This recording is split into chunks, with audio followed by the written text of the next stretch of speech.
don't they accused of some things so APC people they talk about because of the decision we she take concerning the document we get to do with one Bola Ahmed Tinubu. Just before you get there, I should be accused of malicious compliance or perhaps just simply cover up. And what to make the accuser for cover up now because of say the FBI wey be seen at the Federal Bureau of Investigation, wey they in charge of the matter so far, including the DIA, go meet the judge, tell the judge, say, we no go fit release the documents of that Bola Ahmed Tinubu. And we no go fit tell you the reason why we no go fit release them. Except you want us to tell you the reason, and then we go open the case in, that is, we'll give you the file to review them in secret because the things where they that file will not go fit allow tell you any reason in the open. So people now don't begin accuse, say, is this the FBI subtly accepting that they said Tinubu is a CIA agent? Could that be why they are now the ones giving excuses for cover up of that investigation? Because what could be so special about that particular document when make the no go fit release and publicly when make the talk, say make court review that document in secret? And even the FBI to get mind tell court, say, we no go fit tell you the reason we make we no go fit release them in the open too. We can't tell you that.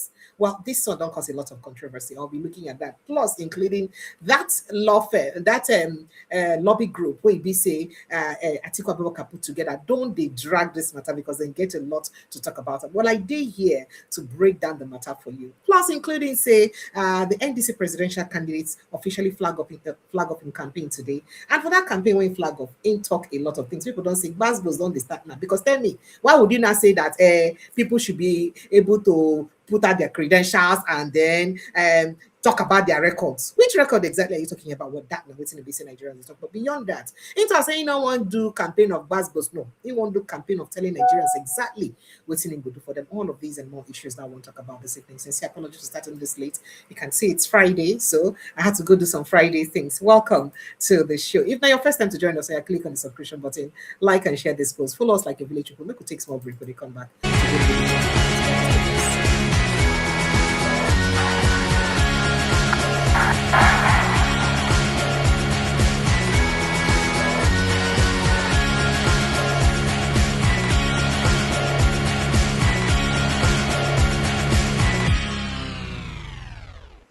Good evening, Nigeria. Welcome to Updates with Precious. Another beautiful day to bring on an update of all the things that they share for inside the country. And as it is a tradition, we go always work out, enter inside the dailies, make we go see what's in the papers and they talk today.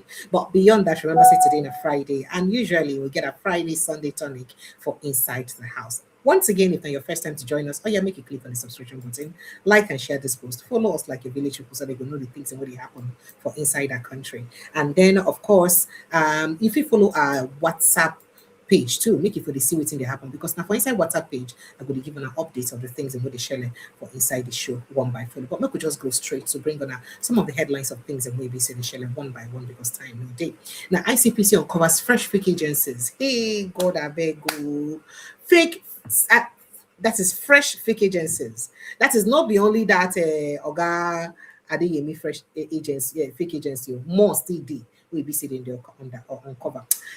This wahala still plenty like this, but make I just give you fresh one, just a hint on the conversation. So the ICPC chairman Musa Aliyu talked this one today, Friday. He named one Prince George Buchinwa-Bueze as the alleged promoter of the fake agency.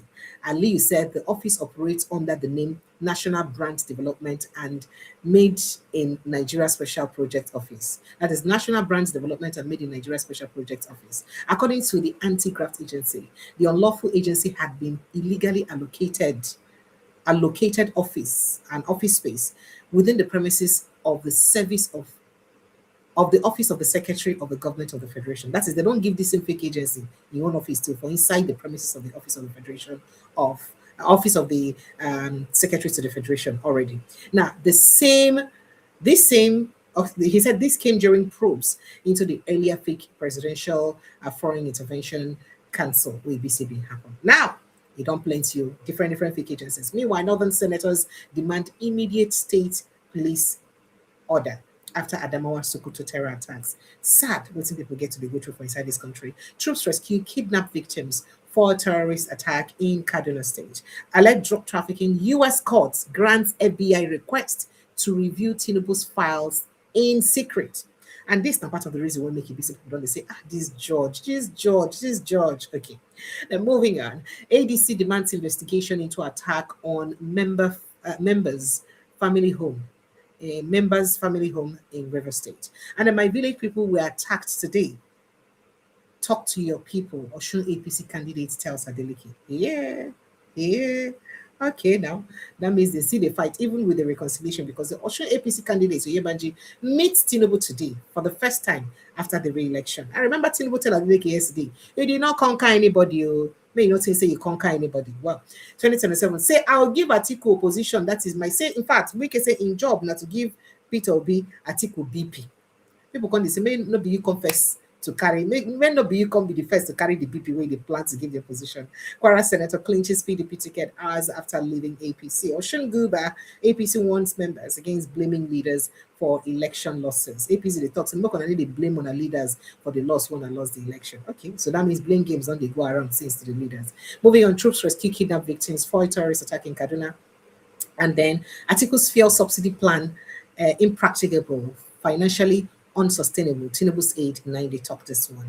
And Apata urges Ikiti lawyers to remain proactive, prioritize rests. All right, so let's go to other papers and see what we have here very quickly before we get our guests into the house. Why I left Kwara APC to PDP, Mustafa 90 talk this one. One dead as plane hits car. Wow. Okay, and then let's see where this happened very quickly. One person have been killed in Western Canada after a small passenger plane struck a vehicle while making an emergency landing on a road. This is according to the police from inside Canada. But then moving on to other issues, ICPC uncovers another fake agency in SGF office as Tinubu suspends 3 permanent secretaries. Alleged drug trafficking. FBI explains why Tinubu's record can't be released. Make I read that. Make I just read them very quickly. Now, the Federal Bureau of Investigation, FBI, has asked the U.S. court to allow it to keep some records concerning an old investigation linked to President Bola Tinubu from public disclosure, citing the need to protect law enforcement methods and the safety of individuals. Now, the request was contained in a motion filed on August 20 at the U.S. District Court for the District of Columbia, where the FBI asked to privately provide the judge with additional details supporting its decision to withhold part of the record. That is, they tell the judge, say, excuse me, my lord, we know say you don't give us orders, you know, go release these records, but we no go fit release them. And we no go fit tell you why we no go fit release them in the open. So please permit us to tell you in secret why we no go fit release these records. You know what? So the agency wants to submit the explanation ex parte and in camera. That is the explanation to why they no go release the documents. They want talk about ex parte so that the court must give order for them to talk about them in secret. Meaning the material would be presented directly to the judge without being made available as part of the public court record. So you know, go they anywhere for the public court record at all. So that is to say, in the years to come, you know, go fit to direct or, you know, go back or refer to that case. Because usually court files or court documents for over the world supposed to be public documents where anybody go fit through an FOI bill seek to get copies of those documents. So for this kind of one now, you know, go fit seek to get a copy of the document because they won't review them in secret. Now, the FBI argued that public explanation would itself risk revealing, listen, the public explanation will itself risk revealing information that it is seeking to protect. That is, say, if them give public information about this, say it go reveal information where be say themselves they want to protect. So now waiting make they no fit give that information. I don't know if you're understanding what is going on here. I was just hoping that I'm, you know, making you understand it a little bit. So now this one does spark a lot of reaction, quite a lot of reactions. People they talk say, waiting in the name of God, these documents will make this thing they happen like this. Waiting in the name of God, did this document we make people no fit, we make the no fit review like that. Well, a lot of people have said things about this. Excuse me. A lot of people have said things about this, but before we continue with this case, let's see what I have here very quickly. Okay, all right. All right, so let's see. Let me quickly take a break. I'll be right back to take more of this. Please stay with us. We'll be right back. We are not corrupt. I will proudly say it because I read what I read in the papers. If it's true, then I think I used to say we are saints. I keep on giving an example. I sacked a governor for 300,000 naira. Today there are 300 billion still not issued, not solved. All right. Still talking.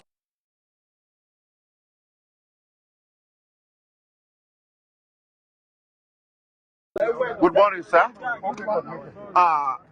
You are a known household name in Nigeria. There's no need for an introduction of who is Peter Obi in Nigeria. But today you are in Igala land, Kogi East specifically.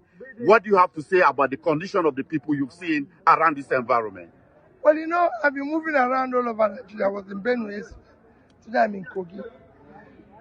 And I urge fellow politicians, leaders like me to move around Nigeria so that they can feel the impact of the pain, of the suffering, of the hunger of our people. And that's what I see everywhere I go. I'm here to support one of the schools, hospital, and other facilities that will help humanity. So what I see is pain.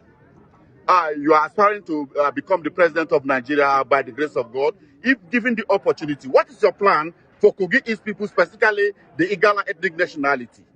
For all over Nigeria, to invest in critical areas of development, education, health, and pull our people out of poverty.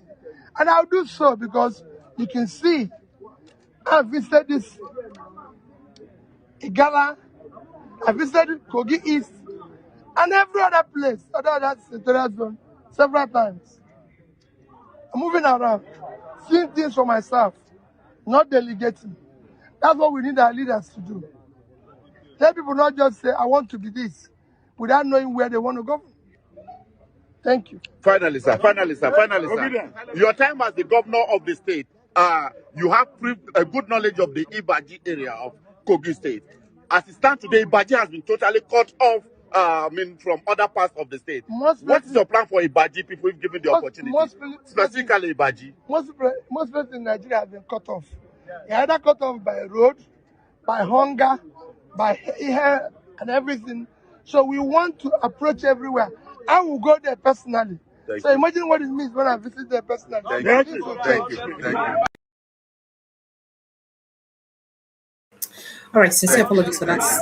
Sincere apologies for that brief break. I had to quickly handle some stuff. So, going back to the conversation around the FBI and we didn't get to do with that agency, I was giving you breakdown of within FBI, the reasons we FBI they give, we make the no go fit release that document. As you can see, and part of the court's filing and the part of the court files or court documents will be CI projects for this place. Now, maybe we just go back to waiting ABC with the read before because it's very important that you understand what's going on. So now the FBI argued that a public explanation would itself risk revealing information that it is seeking to protect. That is to say, if they explain to the world, if they explain to the court publicly why they no go fit release the documents, say that explanation alone go also reveal the reason we make that is it go even jeopardize it in they try to hide since, and that is why it is impossible for them to do it. And this one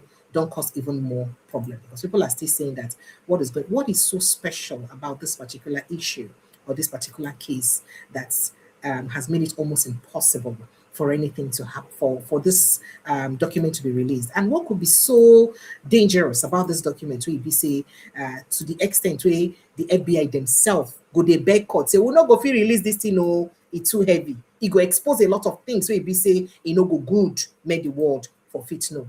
Now, the filing was, of course, published by Von Betten Montague, a Washington-based lobbying firm, recently retained by African Democratic Congress (ADC). That is their presidential candidate Atiku Abubakar. Now, the dispute stems from two Freedom of Information Act requests submitted for FBI records connected to Tinubu. One request sought the Bureau of that is the bureaus to complete,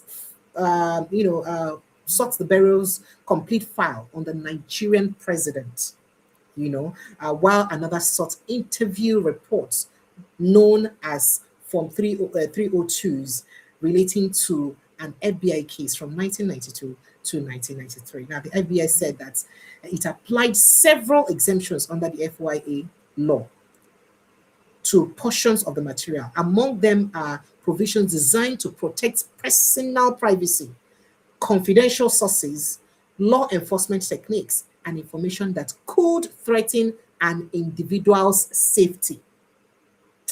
Now, there's a lot I want us to talk about that, but make a quickly post, of course, waiting the lobby firm talk very quickly as them as in take put out the information on waiting happen for courts as information we reach them use carrier. That's what they put out there. So make a quickly read and then I'll go to other reactions and responses we don't get to do in that matter. On that, they said updates. We have now been informed that U.S. court judge Howell, that is Barry Howell, this morning granted the FBI permission. Remember, said Judge Barry Howell been give them, they made apply, so they give them 10 days before they release the documents.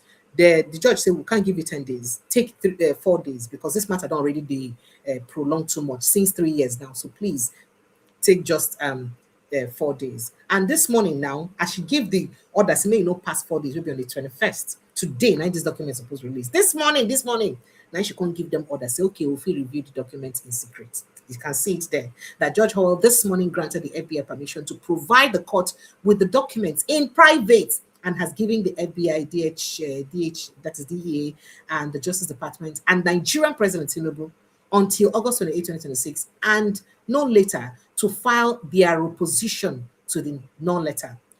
That is that they're coming because the court has reached its limits and it's making it clear that the FBI must now convince the court why the documents are too sensitive to be released. Because, I mean, nobody just tell us it's too sensitive.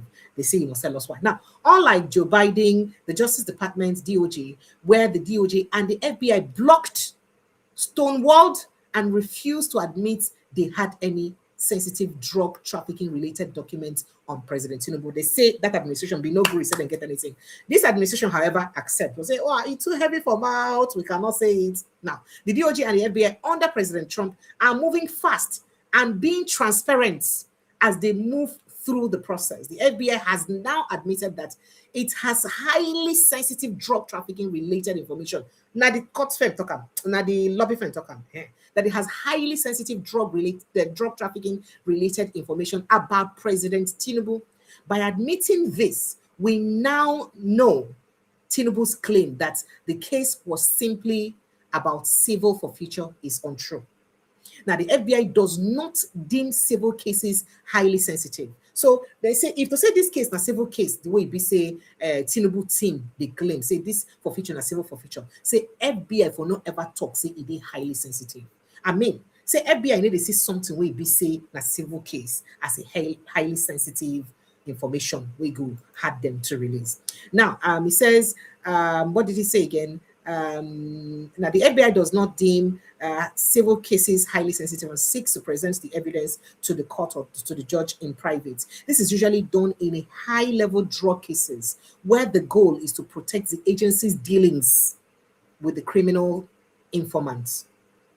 So they always do them in criminal cases, criminal drug cases where we say the goal now to provide people we give the agency information so that no will feel leak their source of information. Now this ties into the allegation that President Tinubu ratted out his alleged co-drug traffickers in exchange for immunity from prosecution. Did you hear that? Did you hear that? That is, say it shows, say Tinubu trade in fellow That is that Tinubu way they involved for this conversation, that particular Tinubu. No, so that Tinubu say it shows that Tinubu trade in, that is a sell-off in partners in the business for in freedom and for future. Do you understand? So the FBI admitting in court that it has sensitive information on President Tinubu and requiring the court to review the documents privately before any court order ordering their release is giving signs, or is giving before any court order is given, aligns with what our friend in the Trump administration has told us. We will follow the law, but we do not protect drug traffickers. They say now waiting their friend for Trump administration tell them. Say they go follow the law, but say they need to protect drug traffickers. See, President Trump administration, they don't tell them like that. Now the FBI is following standard procedures for protecting informants, but is also openly communicating that President Tinubu's claim of innocence is far from the truth. We think President Trump and the White House senior staff, we thank President Trump and the White House senior staff for this case forward after 3 years of stalling and for being fully transparent, unlike the Biden Department of Justice, which did not acknowledge it had any sensitive information at all. So say the Biden administration no agree, say they may get any sensitive information on the person of the Bola Tinubu they define at all. So say then thank the Trump group for even admitting that they have. In fact, just a few minutes ago, they posted another thing again with a picture. They said, a little explanation, unlike in Nigeria where President Bola Tinubu, the Tagam, can seemingly order the arrest of an individual in the United States, we have rules and processes that prevent President Donald Trump from having such powers. The FBI, as a federal agency, must abide by the process, especially since there is an active lawsuit to gain access to the Justice Department, since there is an active lawsuit to gain access to the Justice Department's records. And if President Bola Tinubu was indeed a heroin trafficker who sold off or ratted on his co-traffickers and became an informant, the FBI has a duty to protect him, especially if Tinubu claims to the FBI that the release of this document would endanger his life. I don't know if you're understanding what they're saying. I don't know if you understand what they're saying. Say, especially as this record now, they for the front of the courts, as people they seek a lawsuit to get access to these documents. Say now the job of FBI to protect the particular Tinubu in question, especially if the Tinubu been sell off in friends to gain in freedom and that for future. Give her the for future, sell off in friends just to gain in freedom. So say if that Tinubu can claim, say, if when I expose these records, these people then why I sell off just to give on information, we can't know say na me and it go endanger my life. So say the FBI get the right to protect them. Do you understand that? So apart from all that, the public must pay close attention to the details, unlike the Joe Biden Justice Department, which did everything to avoid even admitting that criminal records exist concerning President Tinubu. The Trump or the Justice Department under Trump, as it were, has made it very clear that such records exist and that they are highly sensitive. The FBI essentially threw Tinubu under the bus with this private matter. That is, say for them to even talk, say we won't get this matter private.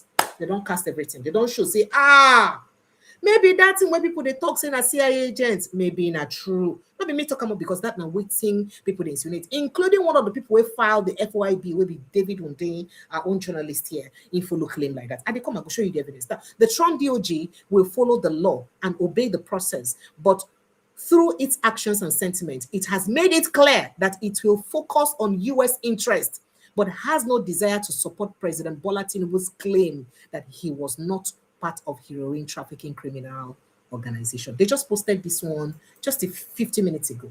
Now, what's in the said they just posted? What is going on here?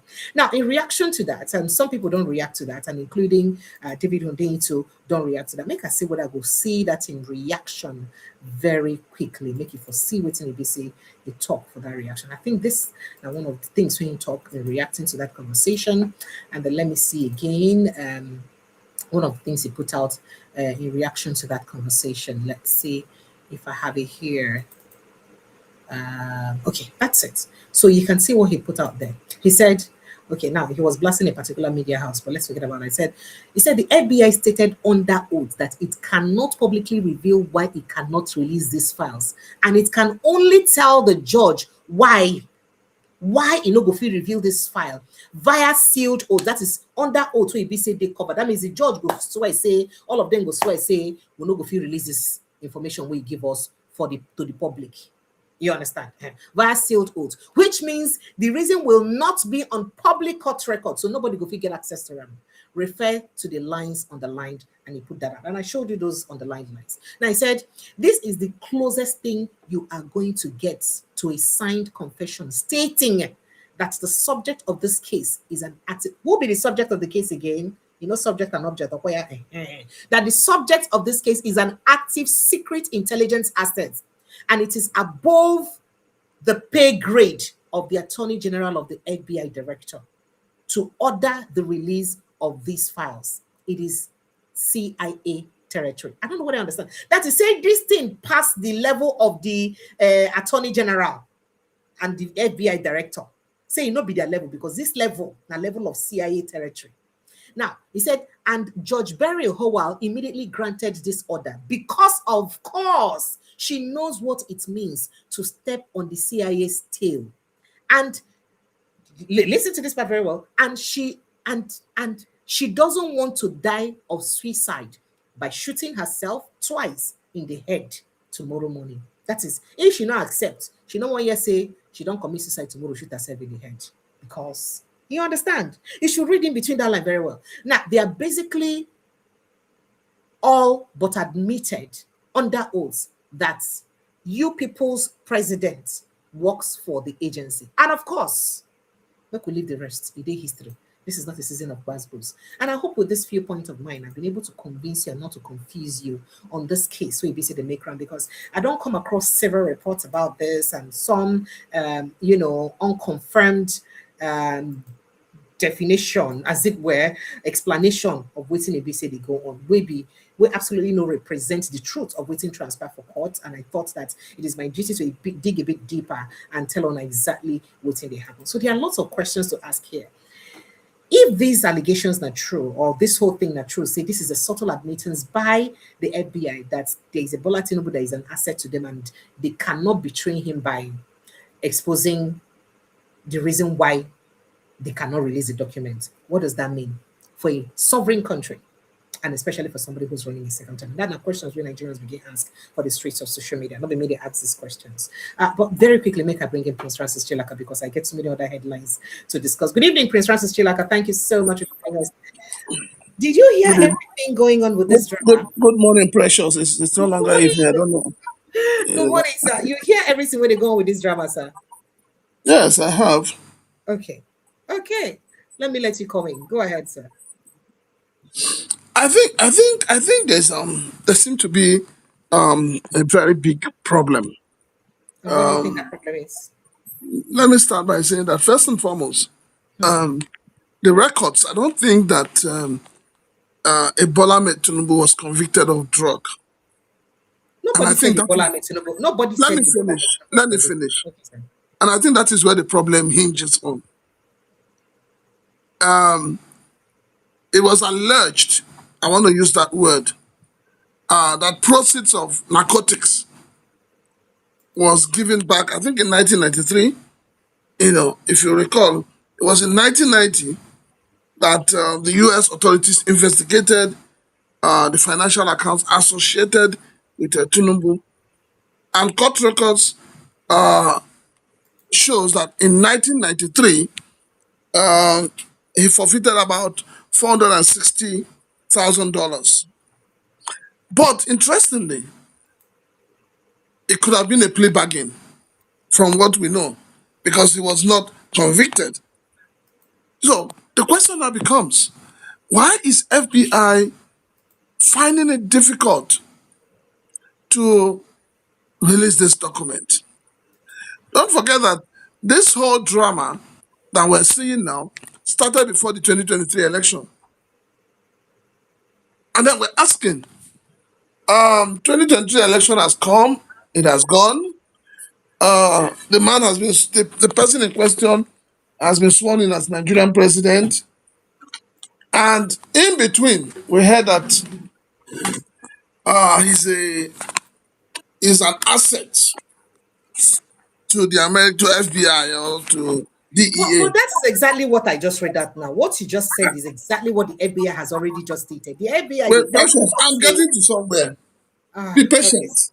Okay, sir. Yes, I'm getting to somewhere. So I'm Okay. saying, with everything that has happened between 2023 and now, I still don't understand why, the FBI has refused blatantly to release any information. But they have just said why, sir. I'm coming now. Okay, sir. Sorry, sir. Could we say that the same corruption we are fighting in Nigeria, the same system that, in Nigeria, it's easy to say, oh, the justice system is corrupt, the security agencies are corrupt, the National Drug Law Enforcement Agency is corrupt, the ICPC is corrupt.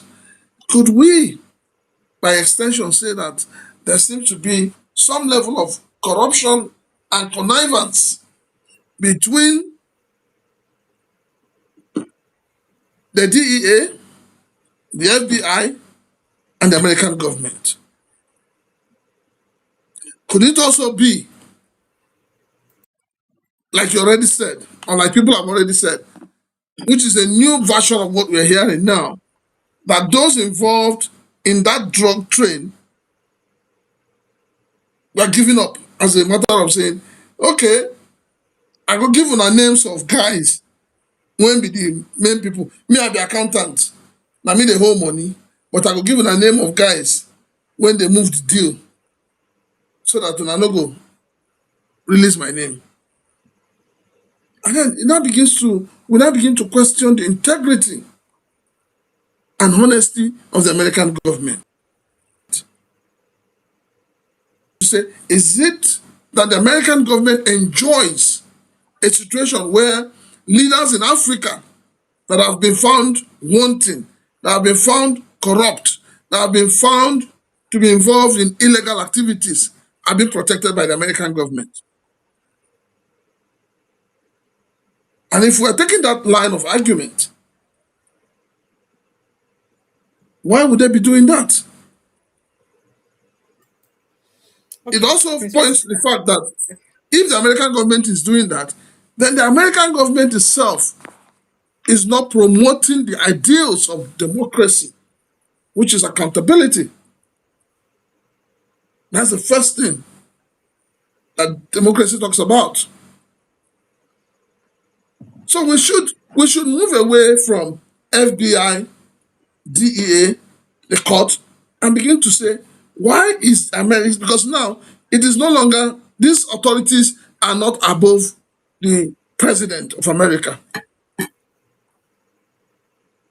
just like it happens in So Nigeria. Prince Francis Chilaka, there's something you're not stating to. I'm sorry that I have to cut you off, sir. I think there's something we are not speaking about in this conversation.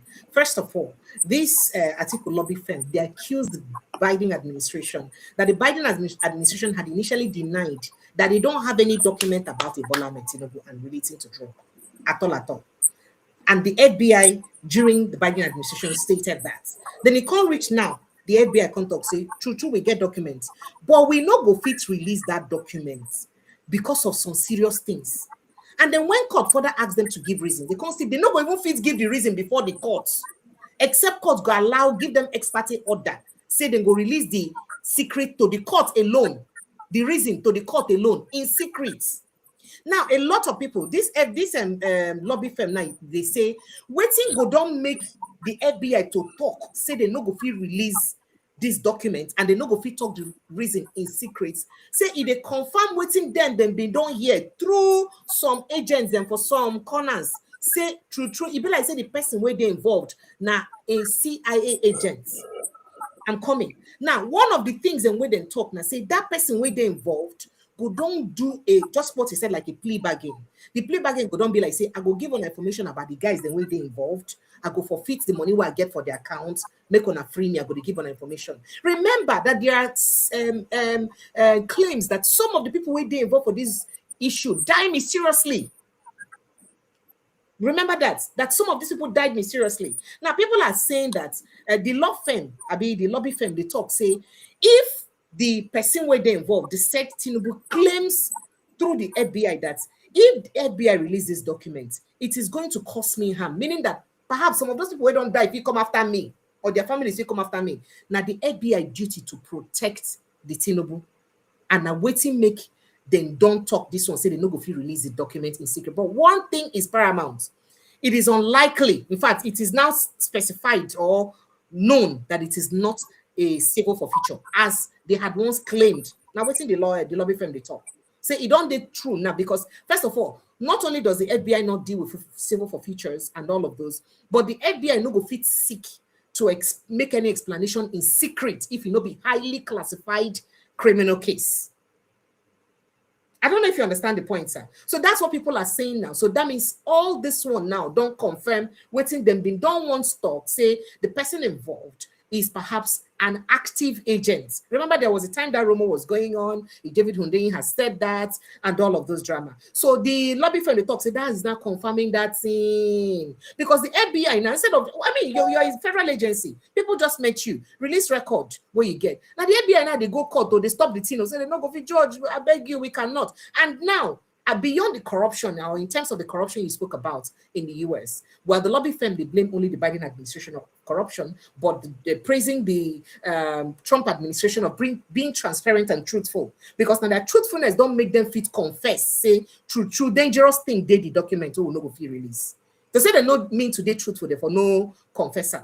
However, according to procedures and covert operations, there are things you cannot say in public. One of which now, your mode of getting information. And almost every country get classified ways where they use get information. So now part of waiting the FBI, they claim here, say if they release these documents, it go hinder their classified, as it go expose the classified method where they use get information, which will not be good for both them as a country, and of course, which will also endanger the informants. I don't know if I even make sense in the first place. Prince Francis Chakan, do we understand what's going on? And that's what this articles lobby group is now hinging on, to say that, oh, so it's now obvious that you're not, oh my goodness, network is bad. So it's now obvious that you're not what you claim that you are. And there is no case about a civil forfeiture anywhere. You know, one of the questions where we say people, they ask for inside this issue, does the US government not deem it necessary that it is within the rights of Nigerians to understand the personality or the past of whoever supposed lead them, if that Tinubu now the person we follow for person where they lead them? And other people, they ask the question, will the US government accept this kind of thing if not them, if not somebody where they lead them gets this kind of issue? Will they protect the person this way? What would they do about it? That now waiting if say people they talk about. Because what would the US have done? What would they do? Would they protect the person? If not them, this thing happened to, if not somebody they aspire for US presidency, will get this whole issue, and under this circumstance, what would the US have done differently from what they're doing with the Nigerian case? Prince Francis Chilaka, welcome back. I don't know if you heard everything that we discussed. Well, I didn't, but I think we're trying to get to that point where we both agree or we totally disagree. No, we don't disagree, you know. What We're what what, I- just what I'm saying in effect is that the fact that the FBI has not released everything or had not released any document does not by itself prove either guilty or innocence. Now the point is this, and this is a question I'm asking to President Bola Tinubu, as well as to those who are handling him, and as well as to his legal team. What is the president hiding? sir. Yes, what is he hiding? Eh. We seem to have a president that everything about him is shredded in secret. Everything. And It doesn't speak well of Nigeria, especially in the international community, that Nigerians are questioning the integrity of their leader. It's a shameful thing. It's like somebody working in a bank and the chairman, the MD CEO of a bank, and all the staffs are questioning his integrity. That bank will go under. And so for me, those who are handling Mr. President should be, I don't know if they don't tell him. He needs, like I keep saying, the buck stops on his table. He needs to clear a lot of things before Nigerians. Nigerians deserve to know the truth of who their president is. Nigerians deserve to know.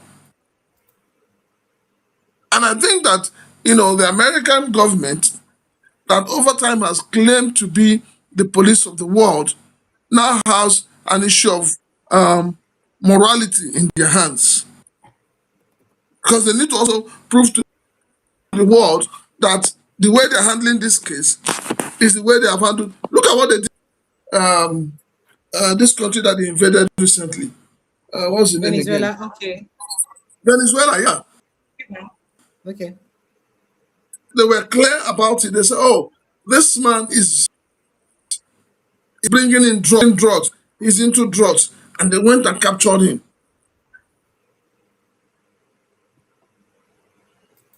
So why that Venezuela, on the other hand, document of another president?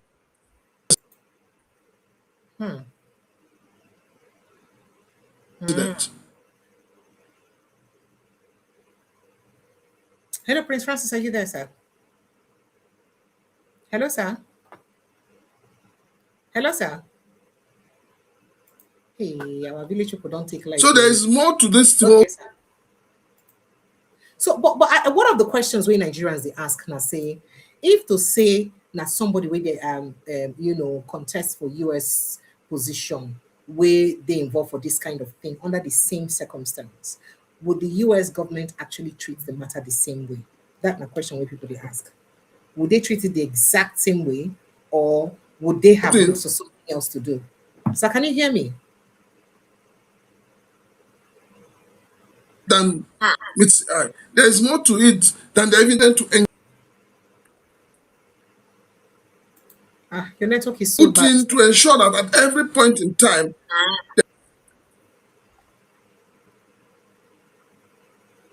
So, Prince Francis Chilaka, we can barely hear you. Your line is constantly breaking and we can't hear you.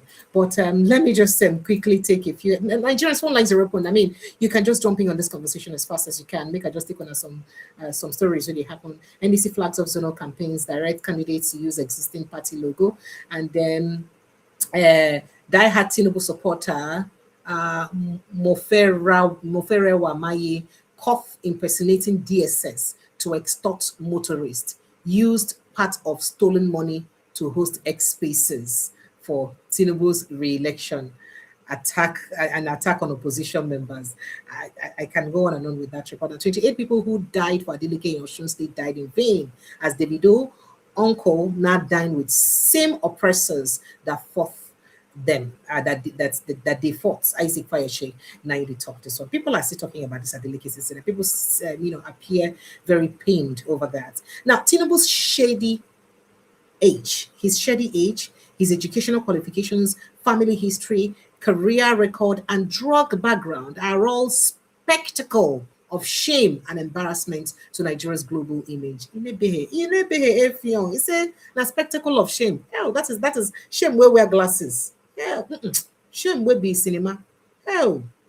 Now, travelers raise alarm over FG's joint task force comprising police and soldiers allegedly tried to shoot, tag them as IPOB members at Imo checkpoints after extorting them of cash and other valuables. A lot of people in the Southeast, they complain about this matter. U.S. judge grants FBI Justice Department, I think we're discussing this already, after introducing solar usage levy on residents. Lagos AP said the Lagos administration imposes weekly tax on POS operators.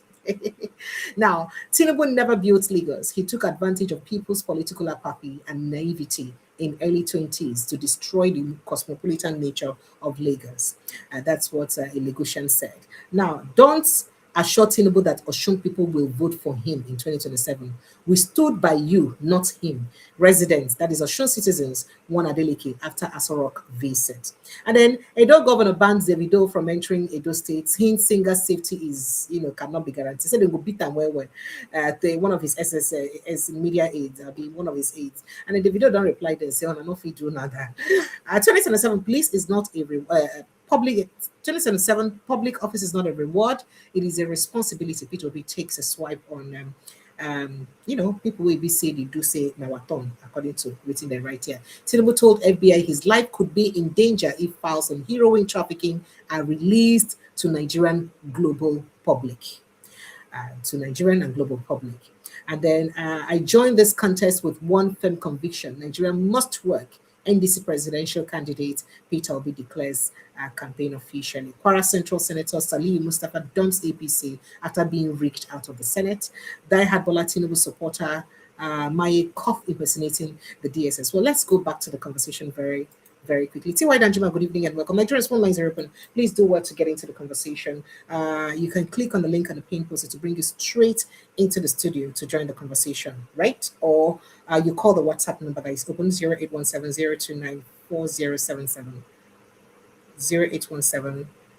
0817 I hope I'm correct. That's the number to call. T.Y. Danjuma, good evening. Can you hear me? Yeah, Oh, I my can God, hear I don't want anybody hear me today. loud and clear. I can hear you. Good evening, Oh, Precious. welcome, sir. Sorry. Good evening, viewers. Good evening, Prince Chilaka. Welcome, sir. So, you want to chime in on this conversation, sir? I think you are 100% correct from your Oh, you think I explanation. am? So that means my study and analysis of the case is very correct. Yes, you Because you tried. know that there are lots of people who have analyzed this case, and they are, people they dwell on the fact, say, oh, they say it will cause a lot of harm if they release the document. It's even beyond that. This is actually the core of what happened. And Yes, you're having that. Go the ahead, sir. from what we see, there are volumes and pages of this whole issue. And usually you can see that if you look at Trump's case, not Trump case, the case that has to do with this guy who committed suicide in America, the guy who was involved in multi-millionaire who died in prison, who allegedly committed suicide, who was alleged to have pedophiled young girls and so on. Uh-huh. Um, you see that because there are names of people who were involved, even people in the UK, royalty, businessmen, former presidents, and so on and so forth, and serving president. The FBI was very, very careful in releasing the document when it did, the few that it did, and a lot of it was redacted. So you don't really get the real substance. And people are saying, why are they doing this? Because some of these things will affect methods and processes.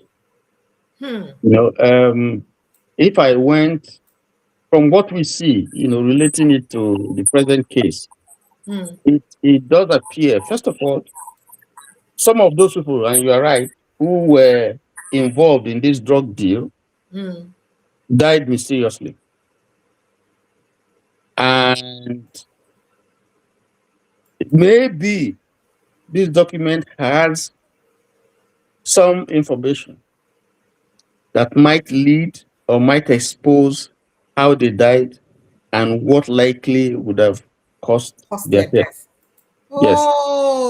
And they have Oh. families, they have relations.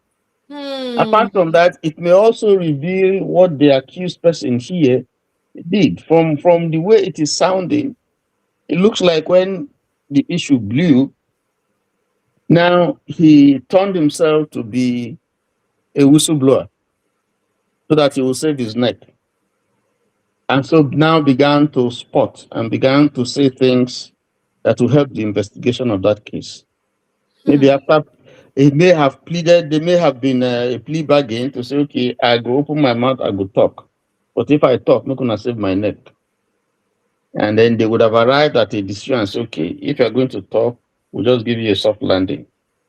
Okay. Otherwise, this is a serious drug issues are usually very serious in America. They don't But why play. are they not treating this as serious as that means as it that's it? Well, if there is an agreement that okay, you scratch my back, I'll scratch your back. We just want to bust this ring. Give us all the evidence, and then we can bust this thing. Then they can say, okay, we'll give you okay. See how we would. So it is not as if the FBI is protecting anybody. They are protecting themselves and their sources. Because if that's the last thing any secret organization would do, to give out the sources. I mean, just like the journalists, they don't do it too. If a journalist writes something and the government or whatever, pick up the journalist and they are compelling the journalist, tell us who are your sources. Yes, your Most sources. of the, So yeah, I mean, the government is compelled to protect me if I tell you my source, so that my yes, source can't go come after me yes, because so yes. So these are some of the issues because you know that this drug thing and the level at which we are discussing it's a highly, highly delicate thing. So I like to re-emphasize, please, none of this explanation where I give belong to me. Oh, now exactly waiting it be say the article lobby femi. Since I put up their tweets, that was what they explained. You can go to their page and find out. And that is exactly, I mean, I think David Hundeyin also asserted this to this exact same thing too. Unlike some of the narrative, in fact, Vanguard is one of the mainstream media that publishes exactly. Some of them just publish different reasons and different things. We just oh, it could cause me harm. No, but the main issues that these people will be say talk about them. I just thought to state that, sir. Sorry yeah, for but cutting. but if this kind of a thing happened in a place like Malaysia, we won't be talking about these things. It would have been history because those who are involved, they would have kissed the bucket. They don't go meet God. Yeah, Yeah. yeah. Yes, and Okay, then but yeah, their drug issue na the ultimate penalty. Oh. yes, and Mm. then but again, what hasn't happened here? Such a person, if he were to be an American, that's the end of his political life. He would never ever be involved. He can never ever, submit himself for politics. But here in Nigeria, you can see if you begin to look around, you go see say you can count some of those people that are occupying very sensitive and high positions in government, in politics. You can count them governors, senators, maybe presidents, maybe I know I think maybe But TY, very quickly before we bring back Prince Francis, because there's an echo from his end, that's why I put him at the back. So yes. very quickly, if this record represents that of any candidate for the United States, how Mm. exactly the US going to react to this issue? Oh, they will release part of it. They will redact the areas that will reveal or conceal their methods because that has to be protected. Otherwise, nobody will agree, make it tell them, give them sensitive information. And then it's dangerous because if they don't say, hey, so now you go talk this thing, they come after you. Because this is a deadly ring, it's a cartel. So You know? did you see what David wrote? He wrote that the judge had to grant that ex parte order to review those documents in secret because she does not want to die mysteriously by committing suicide and shooting herself tomorrow morning. Yeah. Did you read in between the line from what he said? Yes, that has to tell you, in fact, what that has exposed. That is quite dangerous. Yes, what that has exposed is that the person who is involved in this thing, has immersed himself in something very, very dangerous. If he's a politician, he shouldn't be where he is.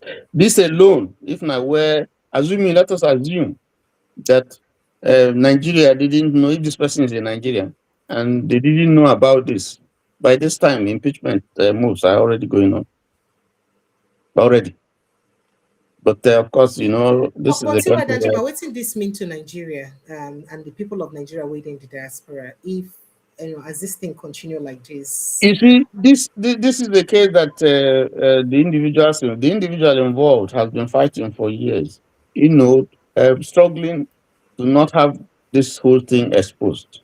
That in itself shows that there's something grievous that is in this case that the person involved is shielding, doesn't want people to know, and that does not put the optics is not good for this individual.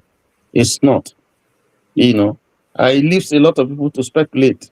What kind of person they have, who is their leader. And I've asked this Tinubu where they talk. Is it Adekunle Tinubu or Ahmed Tinubu? We don't know. So nobody understand the nature of the Tinubu involved. Yes, until they give us the document, we'll know which one will be the Tinubu. Because we've had issues of whether they are the same person or whether it's a different Tinubu.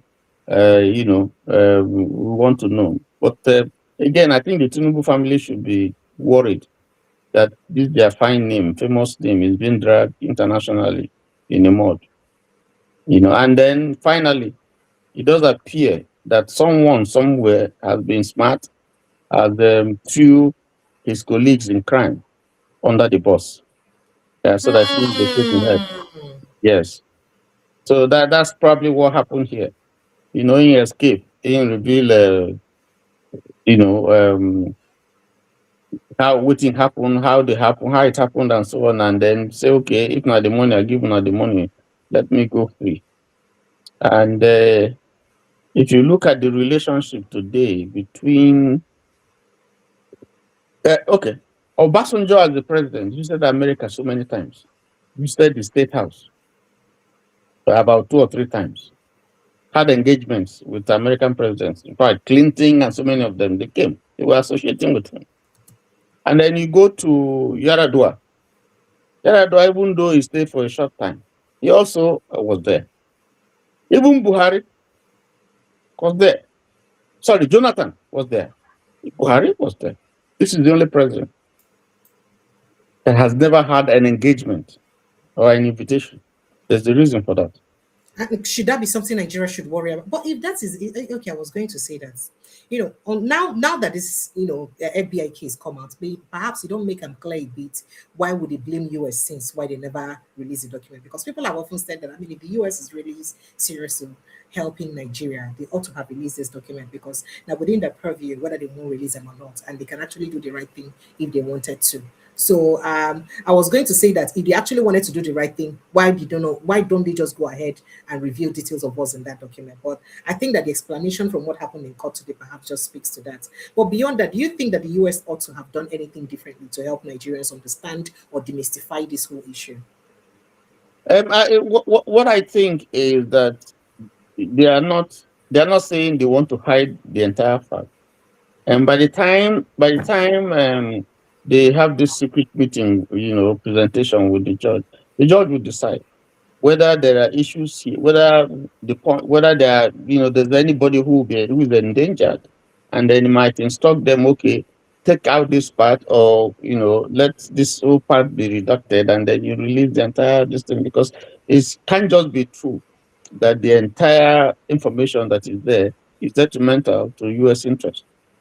So I think that what I suggest, or what I'm thinking, and this is my prognostication, is that the US is protecting its own interests, its own sources, not that they are protecting any individual. Okay, so it not necessarily be said that they protect a Tinubu or anything, that No. their own interest in they protect. Yes, yes.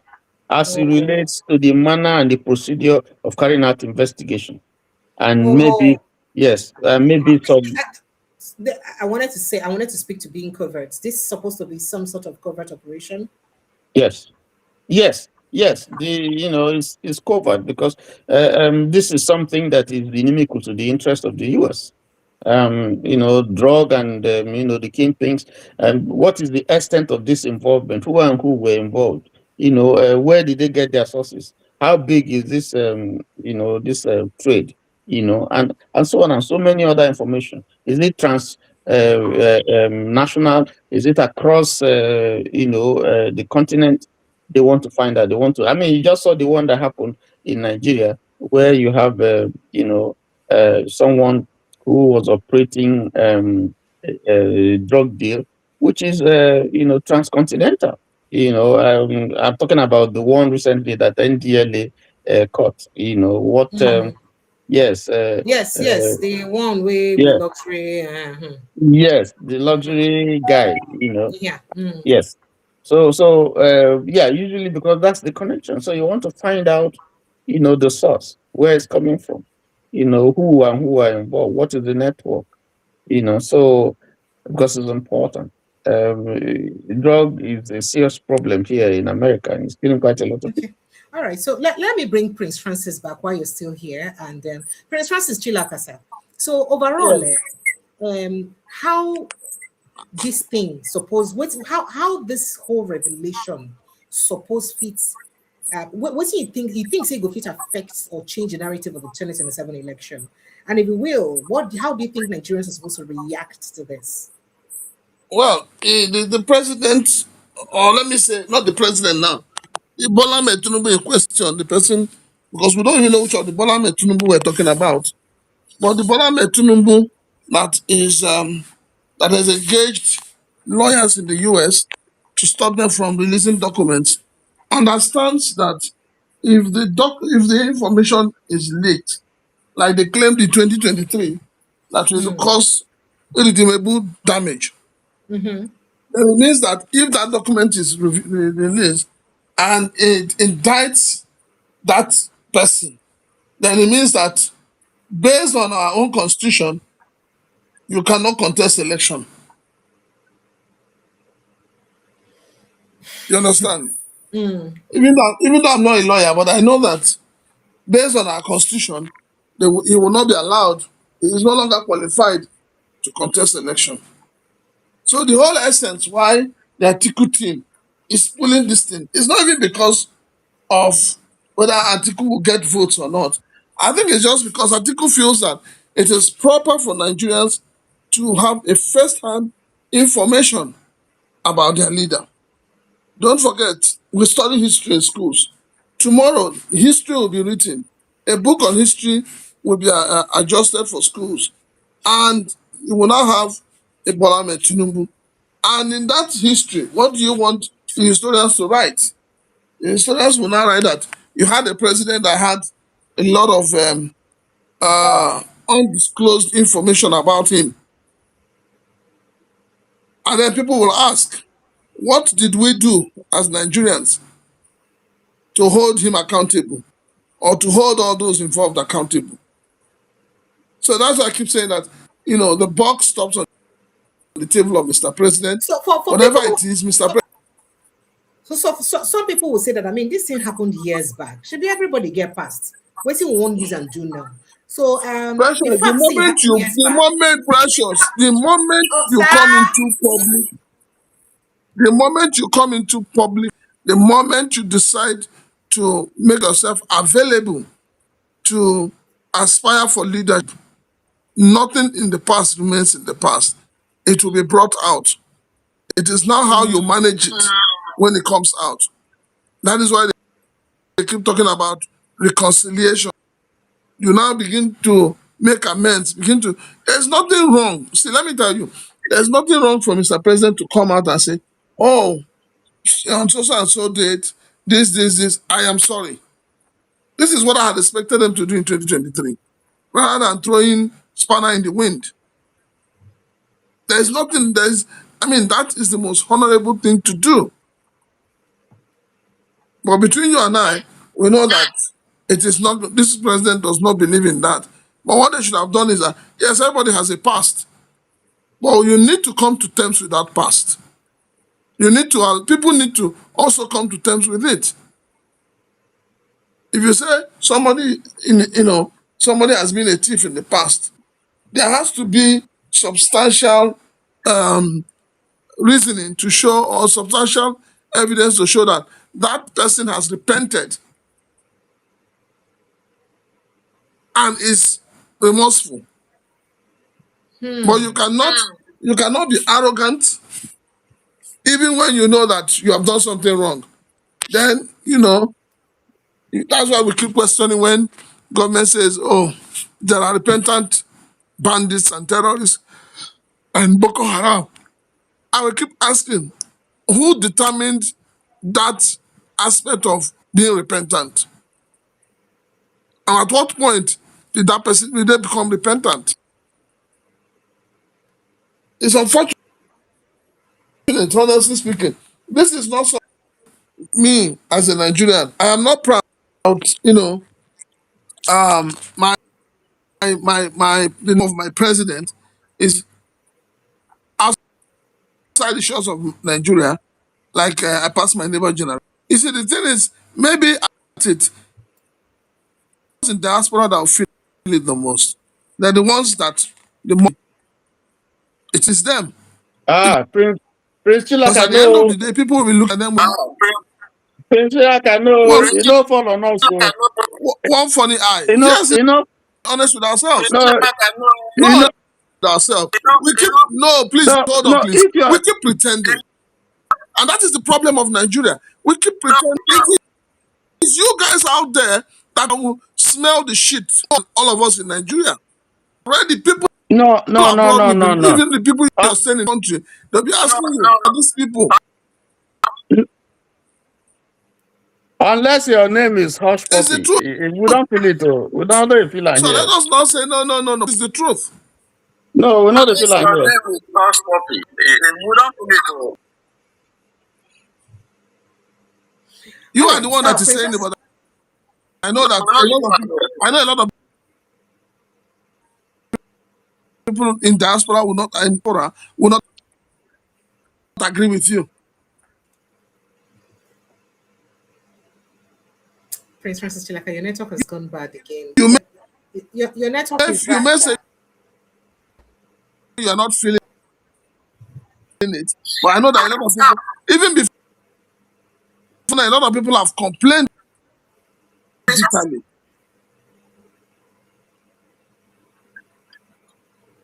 Prince Francis, can you hear us? Your network Hello, is very bad. Yes, we lost you at some point, sir. okay, here. We can hear you now. Yes, sir. No, so all I was saying that I said, okay, I said that we all keep pretending, we all keep living in denial. But the truth is that what is wrong is wrong. And it is right that every Nigerian should speak out against it. Leadership must Okay. deliver results. My successful private sector experience studies in Oh, institutions sincere of apologies, sir. All right, so very quickly, I wanted to bring you straight to, there's this whole back here.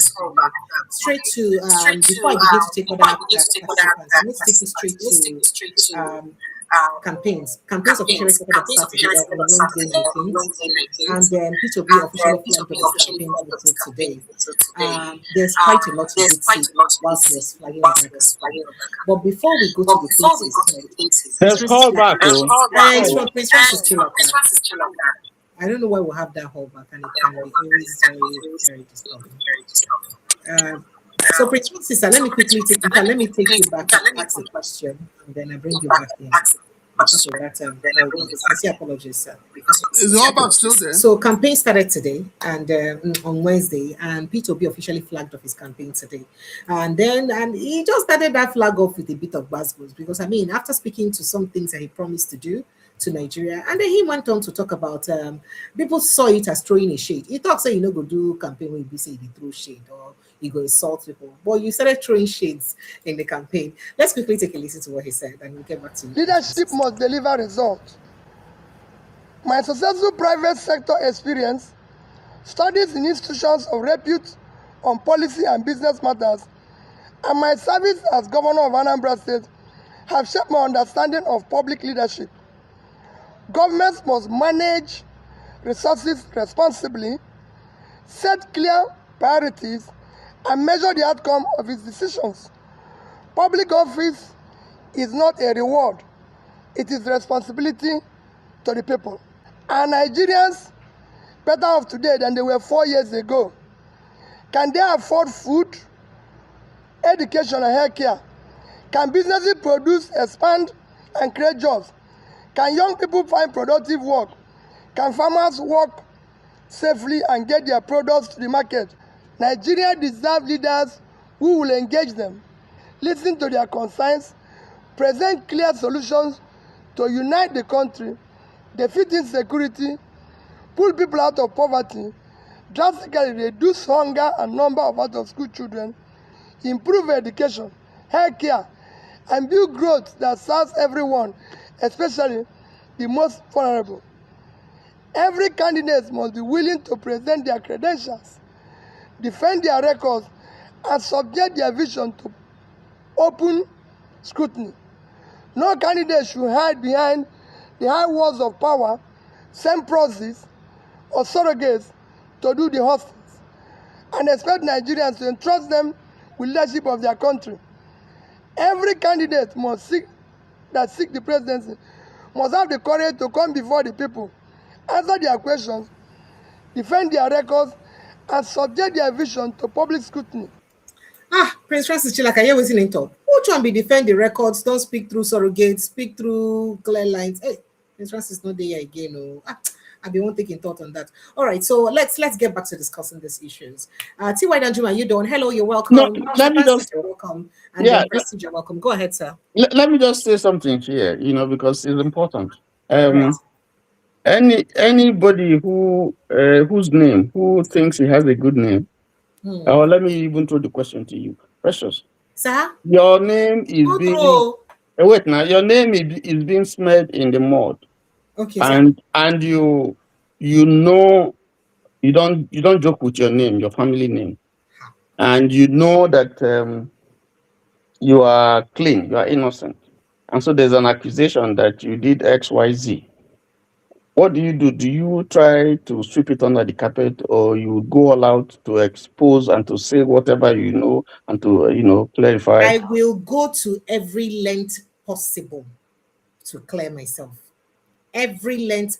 I know they joke with that bullshit. Excuse my French. I don't joke with such crap. I will go to any length possible to clear myself. I don't joke with somebody. You see, that's why I tell you people, yeah, don't give me money, don't do anything because I know one person can accuse me of what I know do. Because I know say I no go do.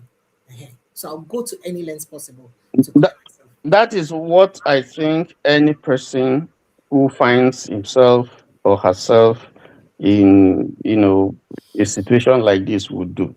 But that doesn't appear to be the case. What you have heard is that if you release this document, it's going to cause irreparable damage to my name or to my that's not a defense. That doesn't solve anything. That leaves the issue and gives a picture of something sinister in the entire saga, that we're seeing.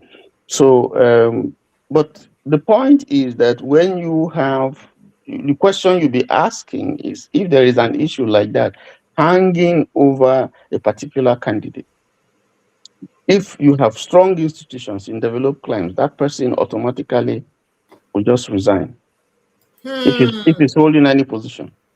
And if he intends to run for any office, that will totally destroy, any future that he might have.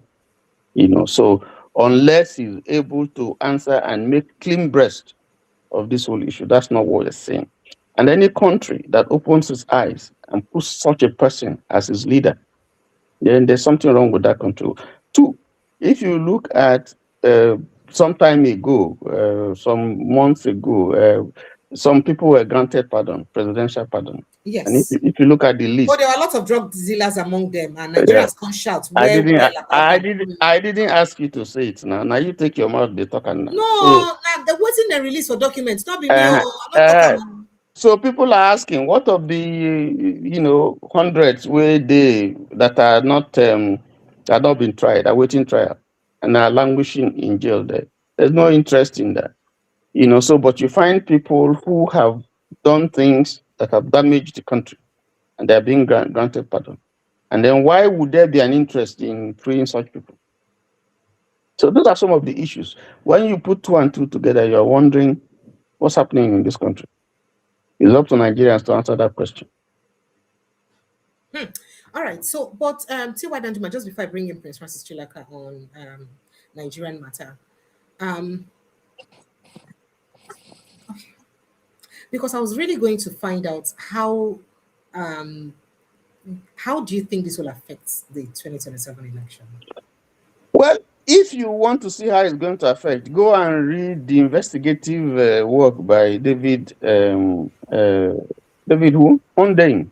He has written on this drug thing, and he has an extensive investigation on it. So there are a couple of things that he unearthed that are relevant to this case. So, how it's going to affect Nigerians don't care, because even we have seen situations when you catch somebody, his hand in a pot of soup trying to steal pieces of meat, and they tell you it's either AI or forget it. Every other person is doing it. Past this thing happened so many years ago.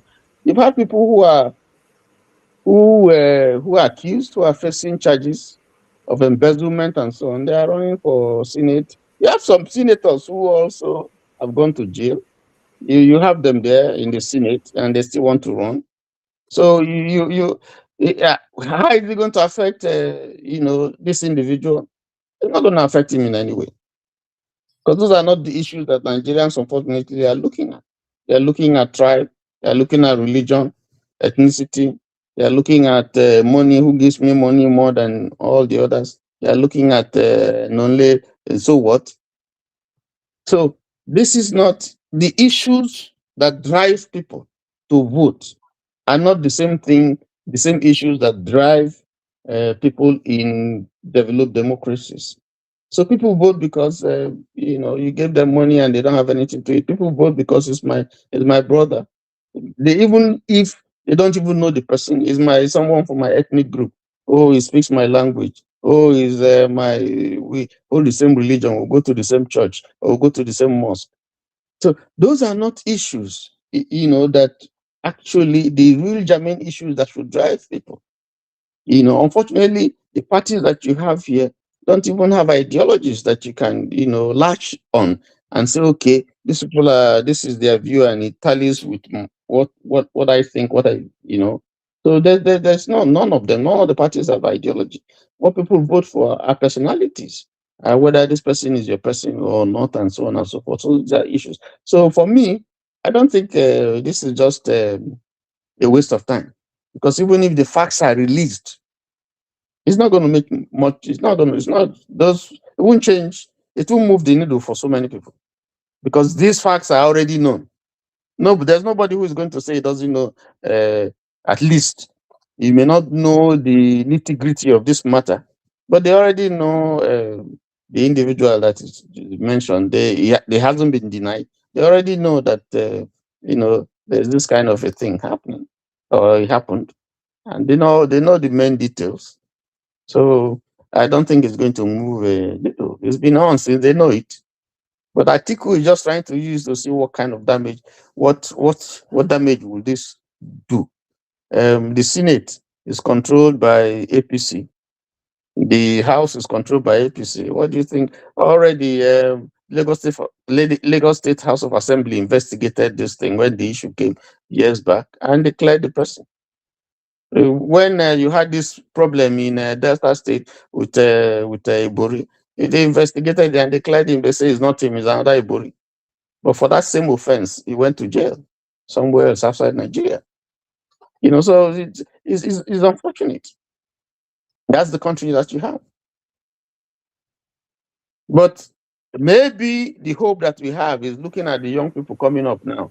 Some of them are beginning to say, no, you people enjoy this country and you are giving us nonsense. We're going to fight.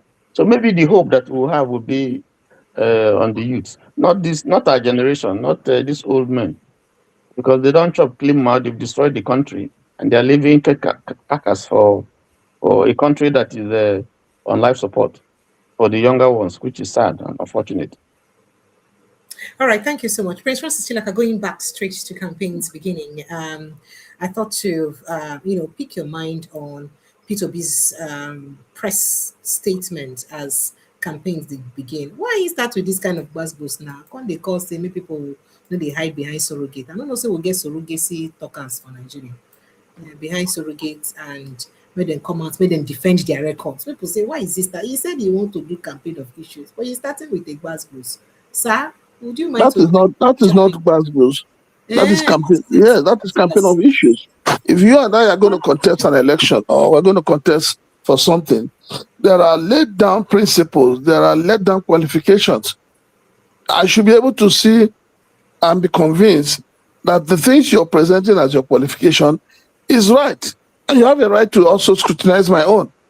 So if that is his position, which is the right position to take by anybody, all those who are contesting for election should actually be in the forefront, saying that look, all of us, make we publish our results, make the people see them, make the world see them, so that we know who is telling the truth and who is lying. So there is nothing like Basgos. It's something he has been saying. He, after posting his own certificate, he says, go and verify. So we challenge other participants to publish their own and empower us to go and verify. All right, sir. So before I let you go, other things still they come up for the election. As campaign season just dey start, I don't know whether they blow whistle for Nigeria. Piam on your mats, because now so then just they go, they dig a different bad road. All of a sudden, we can't get series of bad road for Nigeria. Make I dey show you. Did they even call out the our professor of experience? Sorry, the series on Ebonyi State is here. See am. They even come put am for the right top self. Talk the area where it happen for Ebonyi State. That na wetin people come begin. Series of bad roads. Oh, I go show you plenty. In fact, throughout. I guess when I go show you too. For my own place in Bise, I get. You never wait to make I show you finish them. I get. You don't need to. Precious. You don't need to show me. This you don't one need to across show me. different parts of the country. Oh, Precious. You be say on plenty. You know, right now, there is no road to my hometown. There is no road. If you follow Ngobala, no road. If you follow regardless no of road. what There is no road. they say, And the yet you have federal a and whole state book of ministries telling you of that works he has built all the roads. You have a Dave Umahi telling you that he has done everything humanly possible. That even in building of roads, he has become a doctor or a professor. I mean, these people are just lying to Nigerians. You know, Deceiving you can be a Nigerians. professor out of experience. Like some of us now, we're now a professor out of talking. Yes, man. You know, talk is cheap. Prof here, and I make. Whether when I go begin change the title to prof, sir. Talk is cheap, oh. are failing the country. They are not doing what they are being paid to do. It is all talks, no work. They see horrible state of road, and it's just way too many. And then recently, I never even give you the cocoa or the real gist. Recently, most of the Nigerians will be say they travel from the west to the south or the east. If you see gridlock or Prince Francis Chilaka, it was on another level. The gridlock, the traffic this period, people no fit even travel. The thing just did too much, and people are complaining that how can they possibly travel in this kind of condition? Well, make I show you some more things.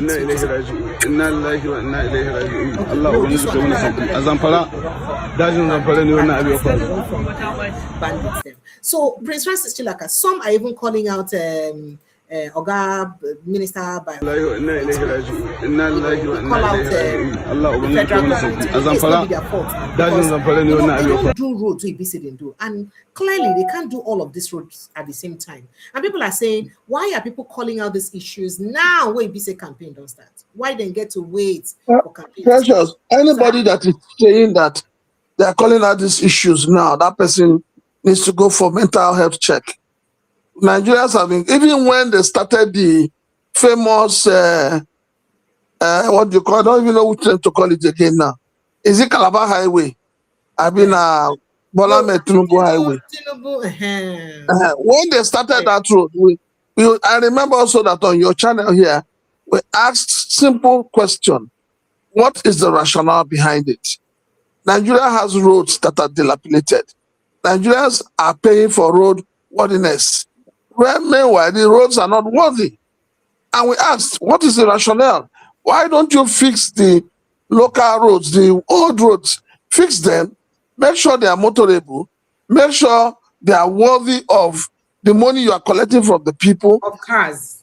Then, at the end of the day, when you now finish and you are satisfied and the people are happy, you can now go and build Dave Umahi Expressway, Dave Umahi Jankara Road, whatever name you want to call it. But you see, when a government does not understand what the people desire, because leadership in Nigeria has turned into slavery. We're in another level of slavery in Nigeria. And our leaders are the ones enslaving us. Our leaders have never asked Nigerians, What do you want? They just wake up from sleep and they say, this community, be like say they need to make we pour sand for road for them. They come and pour the sand. But meanwhile, what the community needs is water. You don't ask. So you ask yourself, these are same leaders who travel abroad. Precious, this is where it is painful. They travel abroad, they see the good things there, but when they come back to Nigeria, they copy what does not even exist, and they want to implement in Nigeria. Nigeria is the only country where people go and lay hands on transformer. People go and pray on electric pole. People pray on cooking gas, that it will never run out. Now people will lay hand on their car and say their petrol will not finish. This is what bad governance has reduced the people to. This evening, I was driving back from Oshodi. Precious, if you see the number of young boys sleeping on the bridge, you will shed tears for this country. You will shed tears. And then you ask, when will we get out of this whole madness?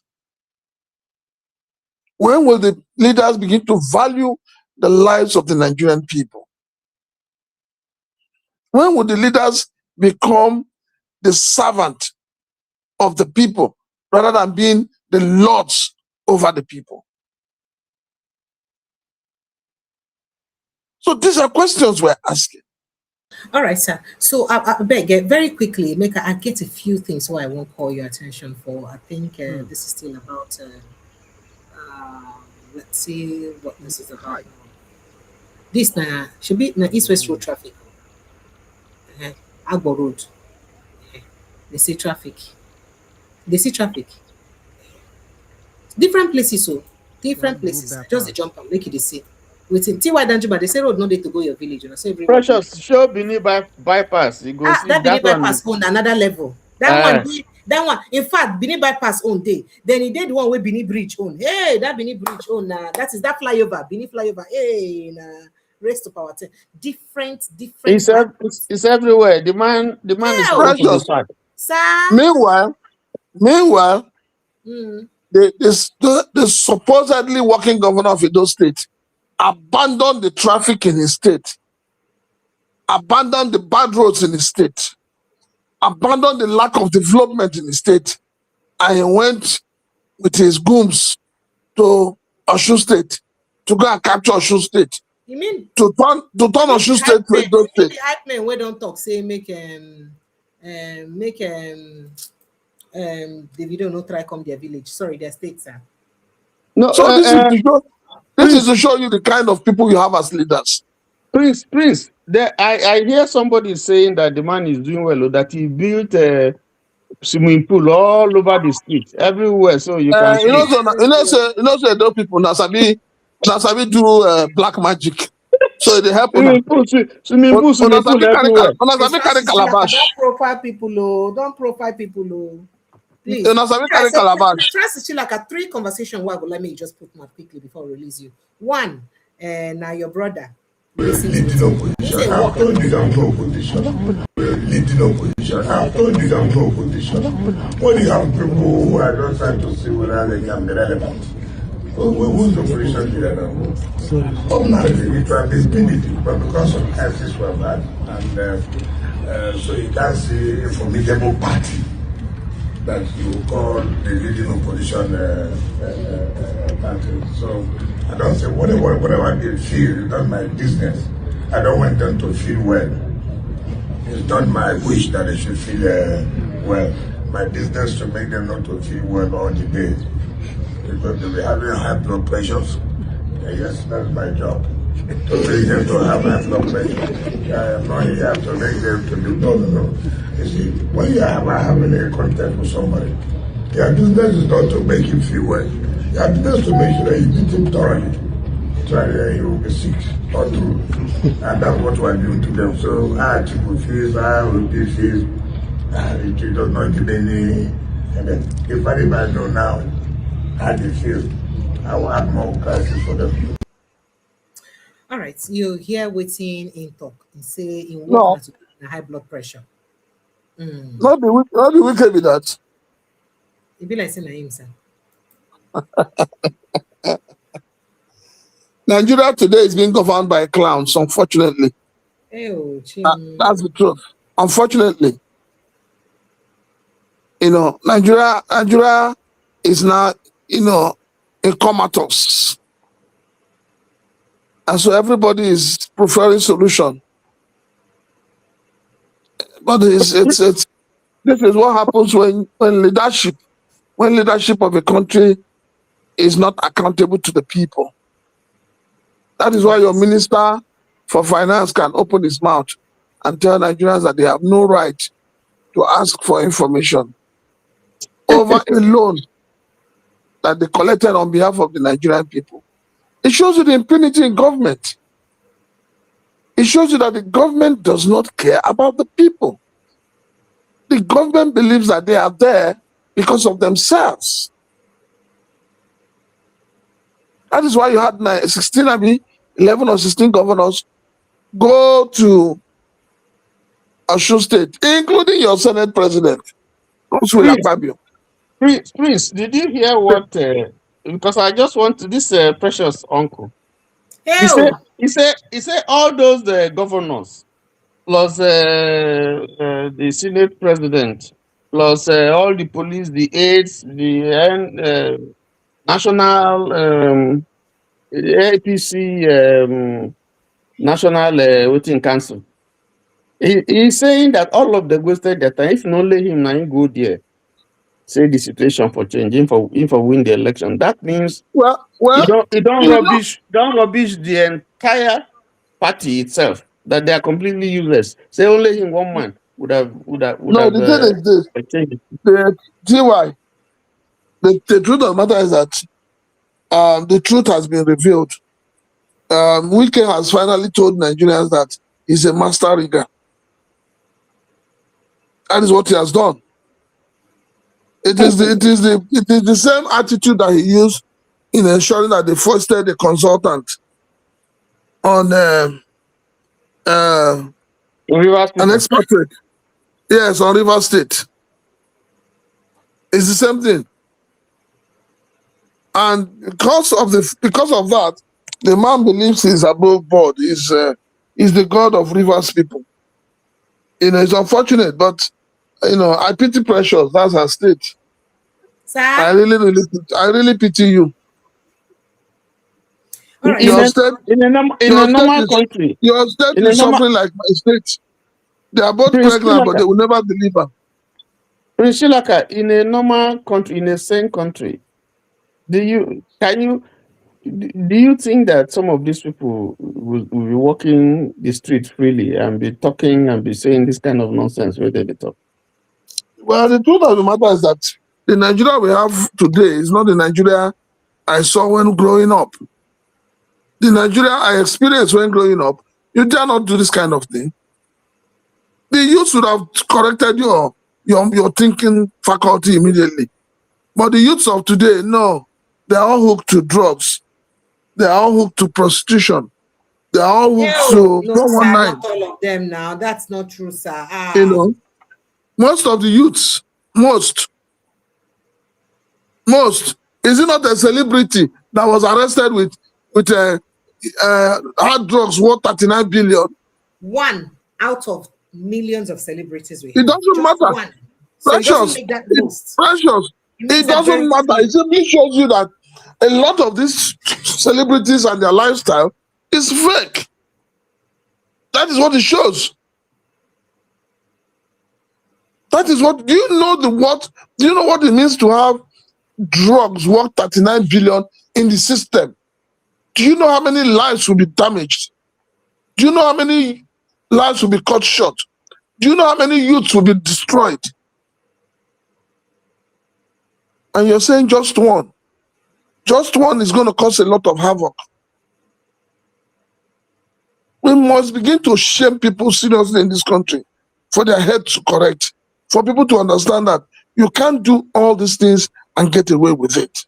All right, sir. So very quickly, because I get to release you, say time don't go before I enter my village meeting with my people. see wetin happen to the way people talk say wey happen. According to people, say a lasma official dey see say e go seize a particular person car, you know, that kind of thing, and the person come run. Make you watch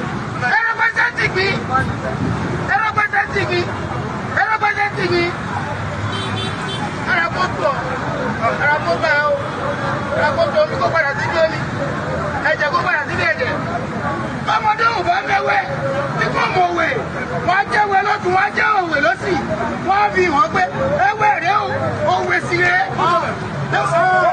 ọbìnrin rẹ rẹ. Are you okay? Go. You're free. Go. Ọtúmọ̀pọ̀.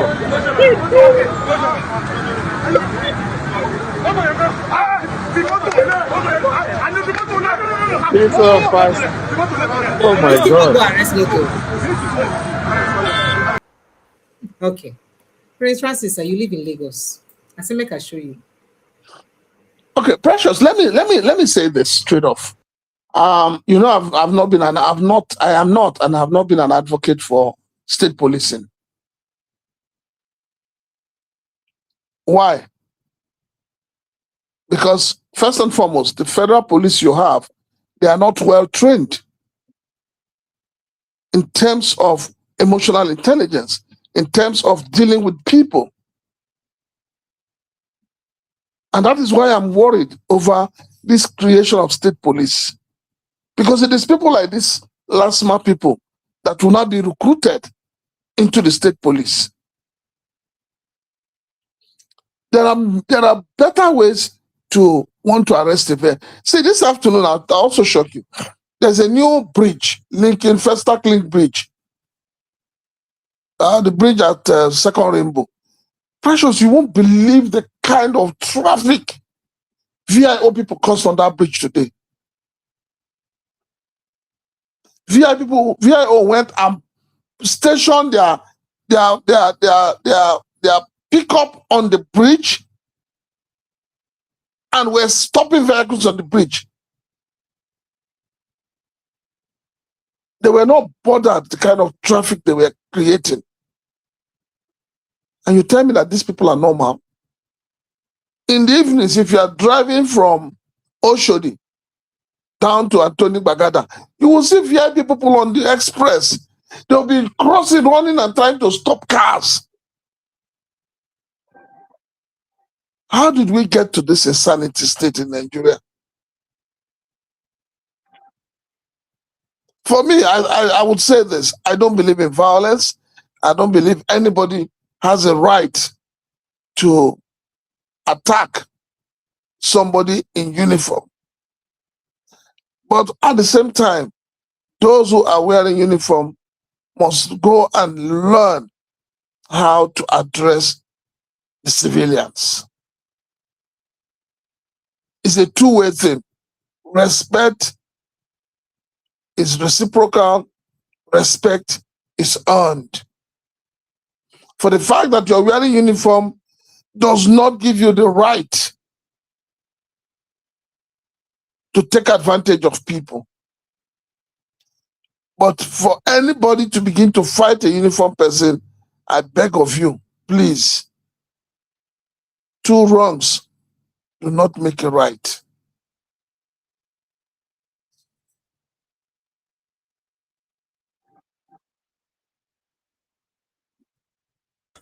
You are muted. There are very Madam important Precious. lessons for the opposition. Sorry. Thank you so much. So I was going to say that before I let you go, Prince Francis Chilaka, I'd like you to see this advice. Perhaps you have something to There say are very about it. important lessons for the opposition to witness in Osun State. If you sufficiently mobilize the people, the Nigerian people are not incapable of defending their votes. Think about it. They mobilize these many number of police commissioners and policemen and armed thugs and all what have you into a state in an off-season election. I take the point that both sides were equally violent and that both sides spent money. But that is the politics as dictated by the government in power, who could have assured a level playing field and prosecuted those who are trading votes. But because the government itself, that's the federal government, the third party in power, the APC, is the most complicit in these actions. Of course, it is lacking in the capacity to indict anyone or to prosecute anybody credibly. So I'm not unmindful of these things, but we should be careful. If you are an opposition politician in Nigeria today, look at Osun closely. It's not a perfect election. There are multiple bases for looking at it and distinguishing it from what happens nationally. Iyachukudi this time around could not be invoked. But I assure you, intra-ethnic rivalries were called out. You saw things happening in Ife, in Modaeke, in Okuku, in Ede, even within the land of the Yorubas. These are the dynamics that Osun State shows us, but it also shows promises. It shows that in spite of the massive federal force available to those who sought to rig, the will of the people counts for something.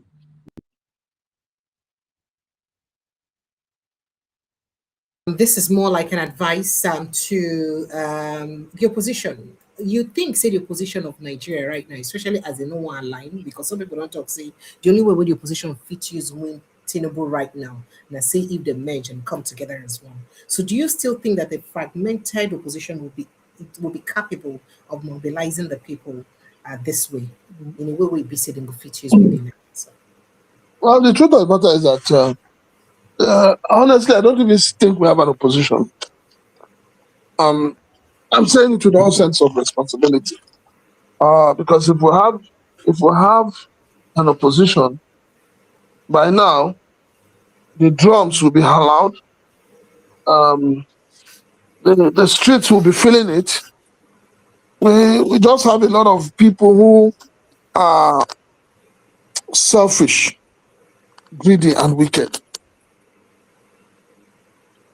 I've always said that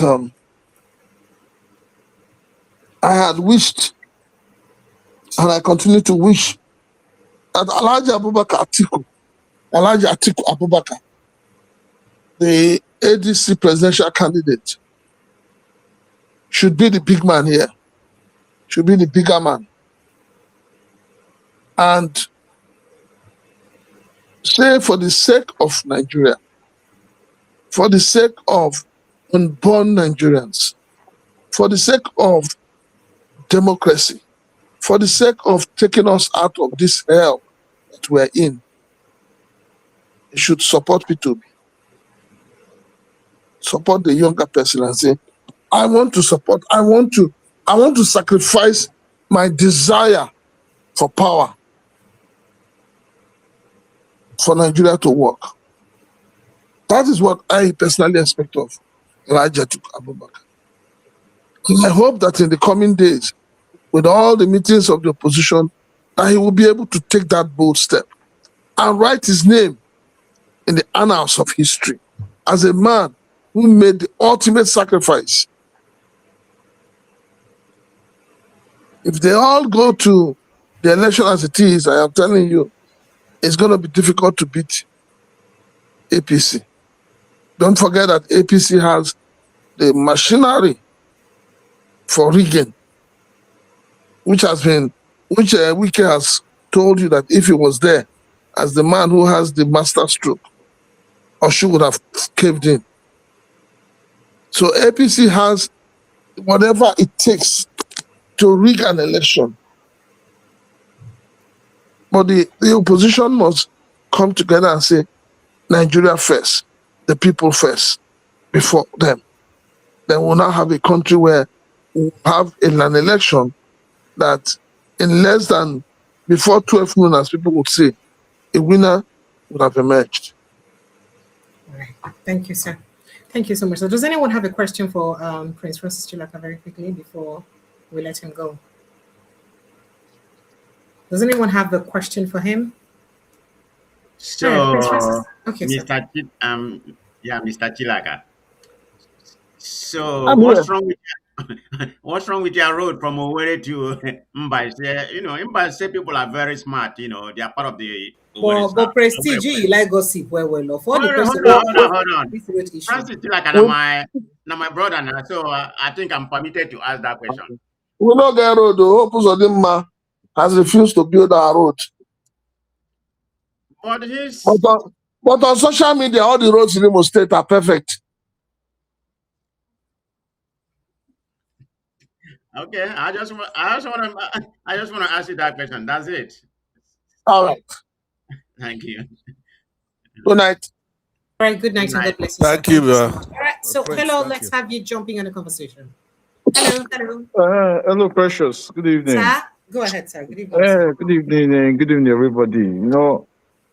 We've said this before on this platform that if the country was a country that worked, it was the party. Hello, make I quickly tell you something. I go personally sue you. Why you go sue If me? you continue to call Nigeria that country, I like to What go. is- I could personally write to Canadian government, tell them about you. Yeah, if you Because write to them, if you you write to them, destroy write my to them mental now. health anytime you call on that country. What you say, make I call her? They say the country. They say it's not a nation yet. The country is not a nation yet because if the country na country where they function, na country things where they happen, na not where they happen. So I could say I'm a kind of right in calling it that. I'm a kind of right because we need the country to function. When it function, we go call them, we go address them properly the way we supposed address them. As far as the country don't function, so we can call it whatever we want to call it. Because if the country they function, the kind of people we have does there not now, stop it from remaining a country, sir. no, we won't have them there. So Hello, can I say something? Can I say something? Yeah, go ahead. Instead of you, I mean, I'm not arguing with you. You can call it whatever you want to, but I just want to put this in context of what you said. Instead of you calling it a country not functioning, because as of right now it's functioning, why not designated it as a country of particular concern? That would be more, yeah. It's all right. I've heard you. So you see, we've said it before that it was the party that is even pushing the guy forward. That was the party that was supposed to disqualify the guy, disqualify him by not allowing him to contest to be their flag bearer. That before the INEC, the so-called independent, which is not independent, will finally put the nail on the coffin. So, but I'm happy with the way these whole things are playing out now. So Nigerians now have options. They now have access to information to make the right decision going forward. Because you cannot have someone to lead you cannot have someone like that leading the country, someone you don't know where he came from. You know nothing about him. And since that 2022 up to now, or 2023 up to now, everything about this person is a question mark. Is a question mark. The international community, nobody wants to associate themselves with him. And Nigerians are quiet. So how do you expect the international community to address you people when the leader, the person in charge, there is like a question mark on him? They will never look at that country, because that country, that Nigeria now is just like a hunting ground for them. It's like anybody can come and do what they like and they go. It's like someone would say, survival is a survival of the fittest. They come in there, do whatever they like, and they go because they see that the country there's no leader. Like they said, and okay, since this case started now, are you guys telling me now that the money this guy has been spending in America, spending on lawyers in America, is it not taxpayers' money? Is it his personal money? The money belongs to Nigeria now, right? Because no question is asking. Nobody ask any question. It's not his personal. He's pumping those money on lawyers, lobbies, and everything and all that. Because that kind of a person can never govern a country. when that kind of a stain is on you, as in begging them not to release whatever so-called whatever they have on him. So we need to start asking ourselves, what are we doing? So, because by now, because I was even expecting maybe by now, maybe they've impeached him, or the party will say, no, you cannot be, even running up to the second term, it will say, no, you cannot be our fab bearer anymore, because a lot of stuff, a lot of question mark is on him. So I'm not surprised. So we are hoping that the right thing needs to be done. That is why we keep saying that Nigerians themselves needs to get up, stand on their feet, and start and say, no, we need our country back. We need it back because Nigeria belongs to everybody. Look at what is going on. Okay, now you show some roads and everything. Nothing is functioning. Nothing. You can't drive. Okay, are we even in the very first place, if I may ask, are we supposed to be celebrating? Oh, maybe one person will come and one of the million or whatever will come and will manage to construct a 10-kilometer road or 20-kilometer road. They will go and gather everybody, come and be playing music. We want to commission road. Come on, we've grown. We all live in the Western world. We see what happened now. Everybody has grown past that now. Those are not supposed to be what you manage to create through that you gather this and everybody come and be want to dedicate this. Those things weren't supposed to be happening. Eh? You don't even need the people to cry out before you know that the road must be fixed. You do not need that, but nothing is being done because even the money, you don't know where the money goes. You don't know where. That is why, and nobody is asking this simple questions. Nobody is asking. Eh? So the country is in a mess. Is in a very big mess. Is in a very big mess because hopefully now by 2027, now the right thing can be done. Flush out these people, flush every one of them out, and put the proper people that are ready to work for Nigerians. People that are ready to serve Nigeria, identify that, yes, we are servants, we are meant to serve. Not the other way around. So those are the things now the country must do and stand on their feet and take their country back. It must be done. Because the country cannot continue like this. Because, like I said, Nigeria is a laughing stock all over the world. It's a laughing stock. Because everybody now knows what Nigeria is. They know. Look, there was a news I was reading now. I was reading a couple of hours ago. It's Denmark. Denmark banned about 15 Muslim clerics, some from banned about 15 of them for entering their country because of what are they preaching? Preaching hate. They were banned, but in Nigeria, nothing is done about this. Done about these people. It's like an open season for every one of them. Huh? So, if I may say, that country, you feel offended because I don't because nothing works. Huh? Every day, one story or the other, one story or the other. You must nothing good. You can't you turn on the TV. Yes, something good. Okay, there's a good news coming out from this country today. This is what is coming out. This is what they're saying.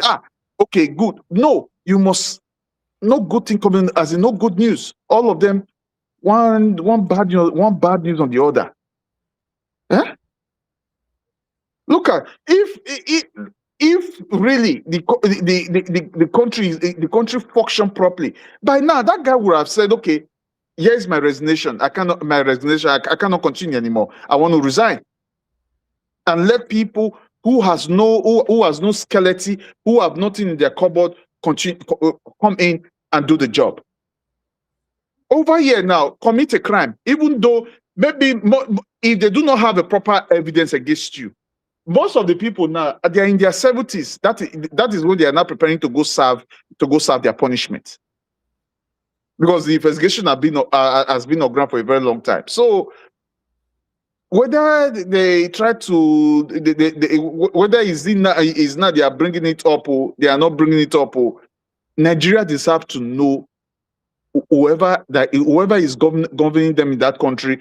Nigeria needs to know them, know everything about their leaders, know who they are, what they do. As far as you put yourself forward that you want to be a leader, everything about you, Nigeria deserves to know everything about you. So you cannot hide anything. So Nigeria will decide whether they will allow you to govern them or not. But these people continue to force themselves on Nigerians, even when they say, we do not want you. So that is the more reason why the Nigerians must stand on their feet and start telling them that, no, it's not business as usual. We want our country back. We must take our country back. Thank you. Thank you so much. Mr. Pansach, good evening and welcome. Thank you very much, Madam Precious. Sir? I wanted to test to see if you would do it for me too, like you do for others. So I like if that. I would do it in the sir that you call when somebody call your name, right? I like it. I get home training. In fact, too much home training, they worry me. Thank you, sir. But I also know that you're a tiger, so let me You say also know I did what? I know you're a tiger. You do that as I don't know. Nobody should based on that thread on your head. You're gonna be. Go ahead, sir. Thank you very much. Let me greet you, Madam Precious, and you're welcome. We thank Prince Chilaka for coming here. I glanced over at the comment section, and I saw a lot of people, beautiful people like Madam Luke, another tough woman from our country. And I have so many proteges. I guess you call them, some of them are proteges, like one man went to Mo, he was over there. I have some mentees there, disciples, people who learn from me daily when I go on these platforms. But let me say to you that another happiness I have is to see the gentleman that just came in, Mr. Edwin. I wanted to have a dialogue with him at some point, politically. But before I give my presentation, because I'm gonna went through Tinubu, the issue that we have with some of his political opponents and critics alleging very serious crime, not just the drug thing, right? The drug thing is okay in the sense it happened a long time ago. He's alleged to have been linked to a Chicago-based heroin trafficking stuff and money laundering. You guys had this discussion just before the last one. I wanted to get a piece in on that one, right? So the allegation in that case was the U.S. law enforcement agencies, that would be DEA, IRS, FBI, investigated financial transactions tied to him and heroin distribution ring in Illinois. When you talk about Chicago, it's a city in the state of Illinois. So investigators claim that bank accounts held in his name, Tinubu's name, contained funds linked to narcotics process and associated individuals. So they had a settlement on that as the famous 460,000 forfeiture and things like that. That's not where I have my problem. The problem I have on why I was at the one man went to Mo show, and they were gracious allowing me to elucidate very well on this. And I was saying that his political opponents and critics allege that Bola Ahmed Tinubu's birth name was actually Yekini Amoda Ogunlere, and that he assumed the name Bola Tinubu later in life.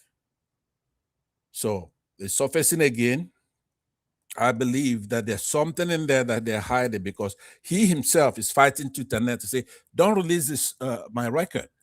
And in one of the filings, he says, this will ruin my life. Imagine that this will ruin his life. Now, what could ruin somebody's life? Somebody's just a president already, who is in his 80s or 90s or whatever age he's at. It certainly won't be that drug thing that happened a long time ago. It has to be something more sinister. So it would then point to only one thing, and that is what those critics are saying. I don't I don't think it's fair for him to leave it hanging. Now, because what are we talking about here? If there's an individual named Bola Tinubu and it's a woman and she was killed and somebody assumed their name, that is a serious thing. The statute of limitation never runs on that, right? There'll be charges of serious crimes, including homicide, like I said, murder or manslaughter, identity theft, and fraud, depending on how the killing was done.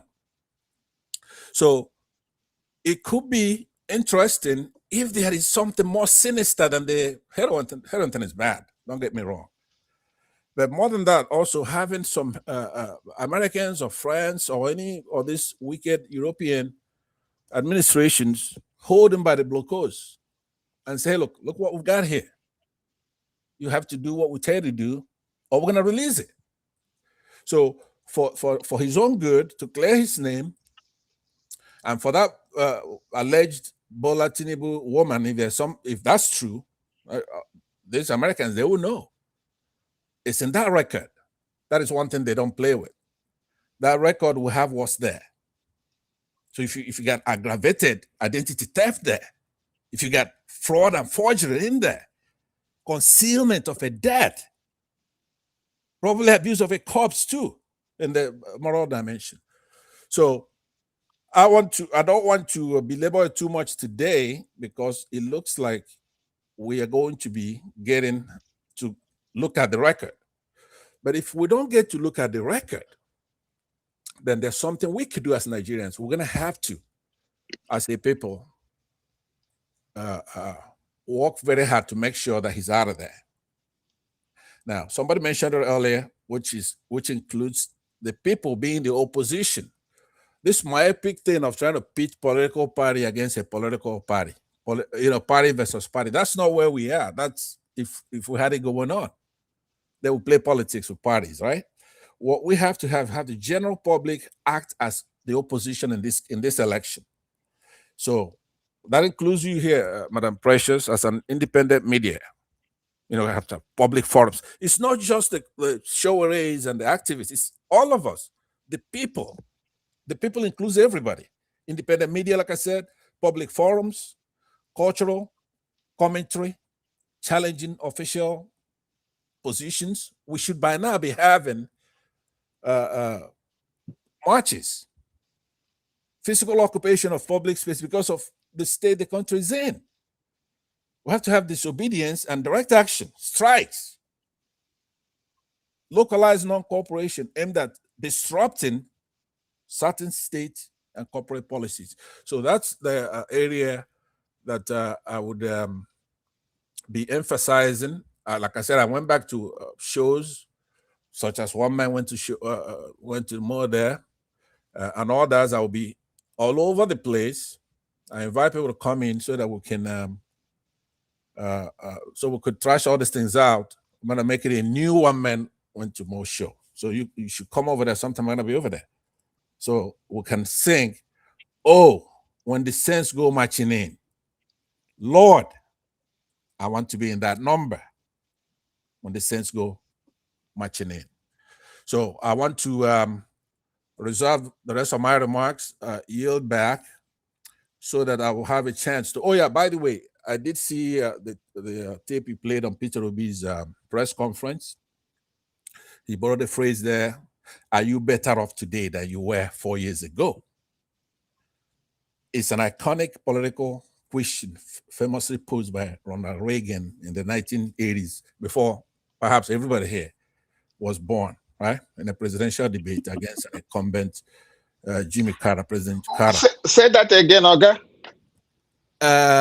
Let me just conclude and then I will play around with that. So like I was saying, everybody here, I don't see you, so I don't see you, but I guess from you. Oh, okay, there you go. Sorry about that. You probably were around there in what, kindergarten? You look this face. You said I'm probably was around. No, you gotta be around there. I'm kidding around.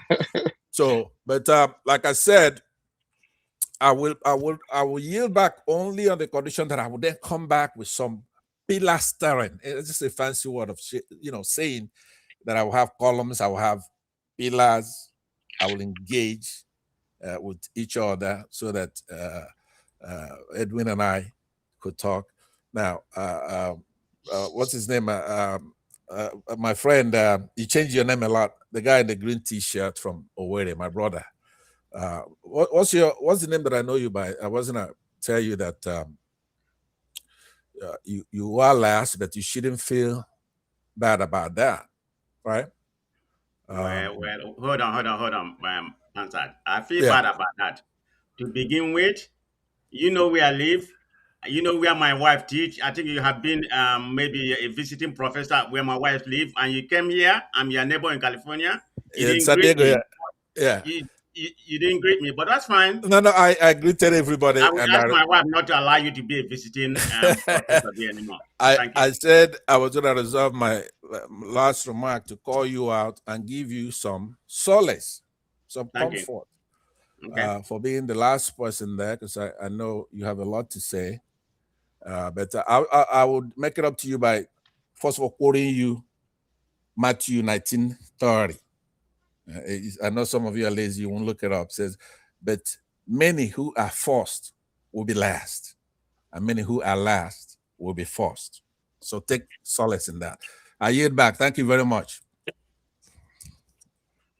They Pansat, if you don't just find trouble like this, you will not just rest. You see the way I decided to disappear so that I don't. Mr. Prestige, let you ask your question. They Pansat, it's okay, I surrender. Today Yeah, is a good day. I don't want to have problem. greeting everybody. Pansat is my neighbor here in California, so we I've not met him officially, but I know he's going in and out. But anyway, having said that, I greet my brothers here. Everybody. It's pleasure to be on this platform. So I'm going to start where some of the people stop. In, in reference to what we are seeing in Nigeria, all those rehabilitated road, unmotorable road that we are seeing in Nigeria. So when people say that why Umahi not do most of the road, that would take an example of what he did when he was in Ebonyi State. Look at the airport. Look at the colorful airport that he built. That a plane never landed even one day. So that's an epitome of an elephant project, and he's kind of duplicating the whole thing in the federal status right now. Him and Tinubu, they know what they're doing. They doesn't want to reconstruct most of the road. I'm not saying refurbish, because the road we have in Nigeria is so bad you can't even refurbish it. So it needs to be reconstructed. I mean, almost every road. I have a friend of mine, who is from Awuji. He said that even the road from Awuji to Abuja or to the north is probably the worst road in the world. So we are, it's terrible. So what they embark on right now, this what you call it, from Lagos to the north, Ikorodu or whatever they call those kind of nonsense road, and this Calabar coastal highway. It's an elephant project. It was deliberately, do you know how many trillion it been embarked on that? They're gonna eat about at least, about three-quarter of that money is being embezzled. They are doing it intentional. They don't want to refurbish any of those roads. Well, I won't call it refurbished because those roads are not refurbishable. Let me use the right word. It has to be reconstructed. It's terrible. There's no road in Nigeria, so they have to embark on elephant project, knowing that it's not going to be completed even the second time of Tinubu, and they're going to eat the whole money. This is exactly what's going on. That's my theory, and most of the time I'm right with my theory. But having said that, so let me pivot to the situation about Nigeria election, what's actually happening in Nigeria. You all was talking about the drug trafficking or whatever that happened in Lagos. I think the name of the guy is KC Lozere. That's the name of that guy, that involved in that drug trafficking. I mean, that was an international drug trafficking that was trafficked from Asia, from South America to Nigeria. Nigeria is like the hub. So this is why I get to wonder, all these so big men in Nigeria, where is their source of wealth? People like, I don't even know, Big Kuban. I'm just seeing him as an example. He may have many hotels or whatever. I'm not here to say he doesn't have a legitimate, but the way they spend money and all that kind of things, even this chief prince and all that kind of, I'm just seeing some Igbo that I know, but there's so many of them. I mean, look at this guy. I don't know much about him, But from what I read about him, that get to show you that all these so-called people in Lagos, we don't know their source of wealth. That's just the kind of Nigeria we live. But anyway, that's a big cartel that they just busted. So in reference to what's going on in about Nigeria election, I don't see Atiku. I don't see Atiku, the G100 or whatever. I don't think he's coming. He's going to align, say, okay, I'm going to let Obi and the KO movement, because they are the most popular. They have the whole grassroots right now. To take over and ruin. I don't see him doing that, but I hope I'm wrong because Atiku believe that this is my last time to rule the country. I think he's close to 80 or whatever. I don't know his particular age. And he's a very selfish man. He wants to rule and he believes this is his last time to rule Nigeria. He probably believes that he's going to win a lot of the vote in the north. But that's not going to give him the presidency. That's like giving the APC, he's working for the APC, but I'm not saying intentionally or unintentionally. I'm not in his mind, so I don't really know. I'm not going to say, yeah, and that he's working for APC. That would be a long conspiracy theory. But I think it has to do with his ambition, and that's going to give APC back to back to governance. This is the way I see it. Nigerian people are very selfish. Look at Davido. Look at Adeleke, everybody here clamoring. We want them to win and whatever. Okay, if there's nothing we learn from this previous Oshun election, that the parallel voting can work. That means you stay at your voting booth where the vote was counted, and you tablet everything, and you make sure it corresponds to the collection center. That is a parallel voting. So they have given us a template. I don't know how that can work, but I know and that's a start off from where it can work. I know they do that in the north. Pankwasodo do that in the north. Pankwasodo is going to do that in Kano, maybe some other places. But I don't know how far this can penetrate. It's an example of what's going to happen. But if somebody come here praising David and other kind of thing, all those are nonsense. David will do what he did for the family. He didn't do anything for Nigeria or whatever. Look at him. They went to Aso Rock. Look at him on weekend, everything. They're all rich people. So, the only place I respect Davido is his personality, when it comes to music. I don't like his music as the best Afrobeat person in Nigeria. That's not real. I just like his personality. But like anybody in Nigeria, it's all about selfishness. It's all about, what can you do for me? What can you do for my family? Look at they went to Afro Rock, somebody who wants to kill you. And I learned that the video was the target of this recently attack, that happened. I don't know how far that is, but that could be true. Because look at how much they spend, to pay. Are you telling me that Tinubu didn't want to win the election? I don't really believe there's any agreement between them that okay, let me win Osun State, I will let you win Osun State. I don't believe in it. I think the voting for Adeleke was so overwhelming. It's very, very difficult to ring, you know. And the parallel voting, like I enumerated earlier, that's what I know because people already have the information. They decided, say we're not gonna, we're not gonna ring it. So all those things going to the ballot for Gabale for the audition, what's his name? Gabale for Tinubu and other guy. What does Nigerian politics for you? This is why Nigeria is not going to go anywhere. And this the video that came on TV or the other day say, I will never vote for 80. That be the last party I will support. Talking about that, I don't even believe him. Whether he's going to support Tinubu or not. But we know we are very tribalistic, so it doesn't make any difference for me that he's going to support Tinubu. I don't even believe anything he said. We all see what happened today, or was it yesterday when he went on the Bola weekend and everything. They're all the same. There's nothing. Of course, he's not a politician, so he can speak to his mind. So, having said that, like I said, my final summary in relation to the election, I don't see a tick, say let the people movement, okay, ticket, let them, let me support them. I don't see it. He's, he's not going to be an elder man, in my own opinion, but I hope I'm wrong. So let me pivot to the main topic we're talking about Tinubu draw something. I still can understand the way the FBI state narrated the whole thing. You know, they said it was a drug trafficking and money laundering issue. We know that Tinubu forfeited about 460 during that time in his bank. So, in my own opinion, what I really think, I remember what they invoke. I think they invoke what they call FOIA. exemption D. So that means to protect information that that is very confidential. Whenever the FBI invoke that, that means they are trying to protect some information. So in my own opinion, I think Tinubu, whether they are using him as a secret agent or whatever, that I don't know. But I know Tinubu knew about what happened. They don't want to implicate a lot of people. He may be high profile, draw people and everything that is involved. So Tinubu is probably they have used him as the source of getting the information for them to make some indictment and something like that. So that's why they don't want to release him. But everybody has their own theory. It could be more than that.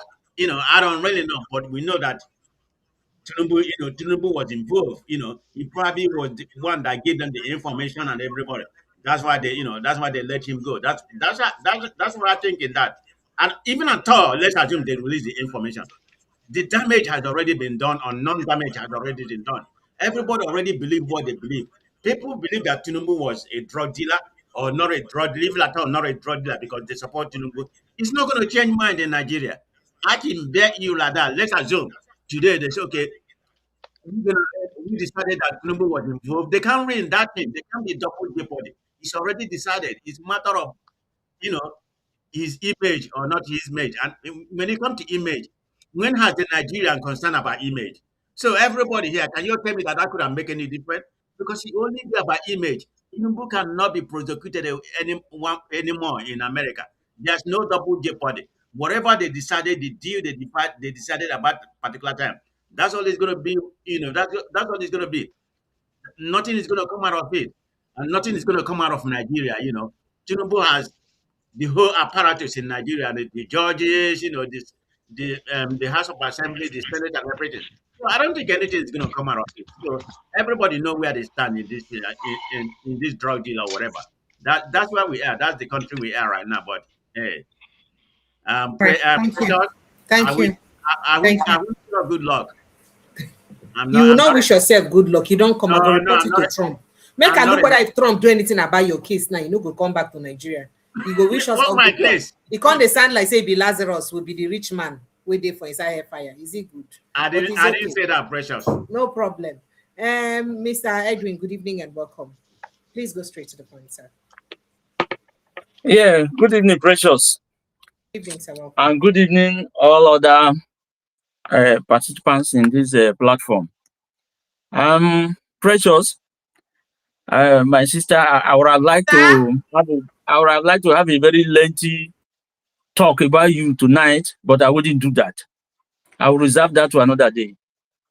Now, I just want to talk briefly about the last Osun state election. You can go ahead and express yourself, sir. Nothing stops you. You know, when we all come here, it is because we are all passionate Nigerians. It is because we have the interest of Nigeria and Nigerians at heart. That is why we all come here to express our views.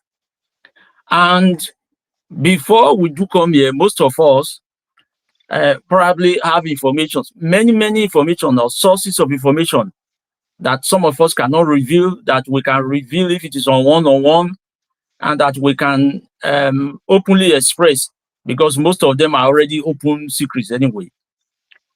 A situation whereby some people just come and try to talk over others, rubbish whatever other people say and other people express or write, condemn whatever it is that comes out of the mouth of another person. I don't think that is reasonable. That is not only being disrespectful, it is very, very rude. And then that is by the wayside. Now let's talk about our Nigeria issue. We keep talking about Nigeria, the issues revolving around the geographical entity called Nigeria, and most times we either unknowingly or wittingly compare them to activities that we are experiencing in the developed world. Nigeria, as I've always said, is a country that was founded on a faulty foundation. The people who brought Nigeria together, the British, mainly just did it thinking that that very entity will collapse within a period of time. But unfortunately for them, it didn't. and we've been tagging along. We've been tolerating each other. Now, those who meant well for Nigeria and told the truth when it mattered most, we killed all of them. In 1966, prior to that civil war, and I've always emphasized on this, and people don't seem to take note of it. If everything that triggered the first and second coups were properly addressed by leaders who ought to have done so, particularly people like General Yakubu Gowon, if they had done so, if the man had wholeheartedly abided by maybe just 3/4 of what was agreed in Naburu in Ghana, and as indicated by the late Ojukwu, we wouldn't have been where we are today. That man meant well for Nigeria. And when Gowon came back and reneged on all those principal ideas, and then the Northerners reverted back, went back home, and started raising false alarms and killing whoever that came from the South, and mainly the Easterners. What did people think Ojukwu would have done then, other than what he did? Because most people tend to blame him today. If you look at the people like Gowon and the rest, now coming about preaching holier than holy, I always like to dismiss them with a wave of the hand, because they were young men in their 30s, in their 20s, when they were at the helm of affairs. They had the opportunity to make sure the foundation that was laid when independence took place in 1960, despite it was even almost a hogwash, but it was better. Every region was growing independently of one another. The Northerners, the Southerners, the Easterners, everybody was just growing. In the Midwest, the latest region that was carved out of the Southwest then. If, for instance, we had done that, the war would not have happened in the first place. About 1.4, 1.7 million people would not have died. And when the war ended, agreements were reached. Although I didn't see anyone documented, the 3 arrows. What have we ever revisited that process? Why was it not implemented? And when it wasn't even implemented, why did the people that we, the other parts of Nigeria, said to have conquered? Because when you look at it, what is triggering most of the anger of people from the Southeast today is the fact that we never addressed those 3 arrows. We never really welcomed them wholeheartedly and with open arms into the center stage of Nigeria political stage. Today, if you look at what is happening, if you look at particularly the regime of Buhari and that of Tinubu, you would have seen that an entire region is almost excluded from the governance structure of Nigeria. And we are saying we are one Nigeria, we are fighting for one Nigeria. And then an arrowhead of that resistance, a young man just came up and said, look, we can't take this any longer. He was just extradited from somewhere, captured from somewhere illegally, and thrown into prison somewhere. Meanwhile, we have a man who wants to, at all cost, remain the president of Nigeria, brought in another fellow Muslim, him from the South, a Muslim, brought in another fellow Muslim, and they are operating with open arms, spewing all sorts of stories and issues that could trigger another war. Can you imagine a clergyman? You go, you preside over people in the mosque. You are telling them, you see these other people. When I keep saying these things here on this platform long ago, people did not take me seriously. I said the problem we have are these Northerners, the core Northerners. Imagine if we were to be a clergyman who made that remark and said, don't mind these Muslims. You know, they are infidels, they are this and that. Can you imagine what would have happened to him? Gumi is roaming the streets free. Nothing has happened to him. He's not being interrogated in any way, shape, or form. And you expect these people to fold their arms and follow you? I read a lot, and I always say it. I have never authored any book, but I read a lot. It is to glean the stories from different versions, different perspectives, you know, because no one knows it all. No man is an Ireland. So we learn that. And I have really looked at Nigeria. I have revisited the geographical entity called Nigeria, that we are clamoring for it for 2027 elections. We've seen the best person there, and we're beating about the bush. And we're dilly-dallying. And somebody from nowhere in the north, at least we know, although it is not written in the constitution, at least by a gentleman's agreement, it is still the turn of the south. And somebody is there. It's been a spoiler all along. But like I said the other time, this man will be the biggest spoiler in 2027 Atiku. If that man's prospect for the presidency is not handled with caution, we might all be fighting a futile fight if we are not careful. Because as I've always said, Nigerian political terrain is different. If you don't understand Nigerian political terrain and you think you know anything, we all come here and chat over each other, insult each other, and do everything. We might all just be wasting our time. Nigerian politics is precipitated on religion and tribe. These are the two major determinants of Nigerian political leadership, whether we like it or not. We can talk all we want to talk. Now, I asked a question the other time, the last time I came here, because I'll be very, very upset the way a woman came on this program one day. I listen to this program every day and I share it every day. I do it because of Precious, not because of a whole lot of people that come around, because most people just come around to trigger issues that are non-existent, to make others get upset or something, you know.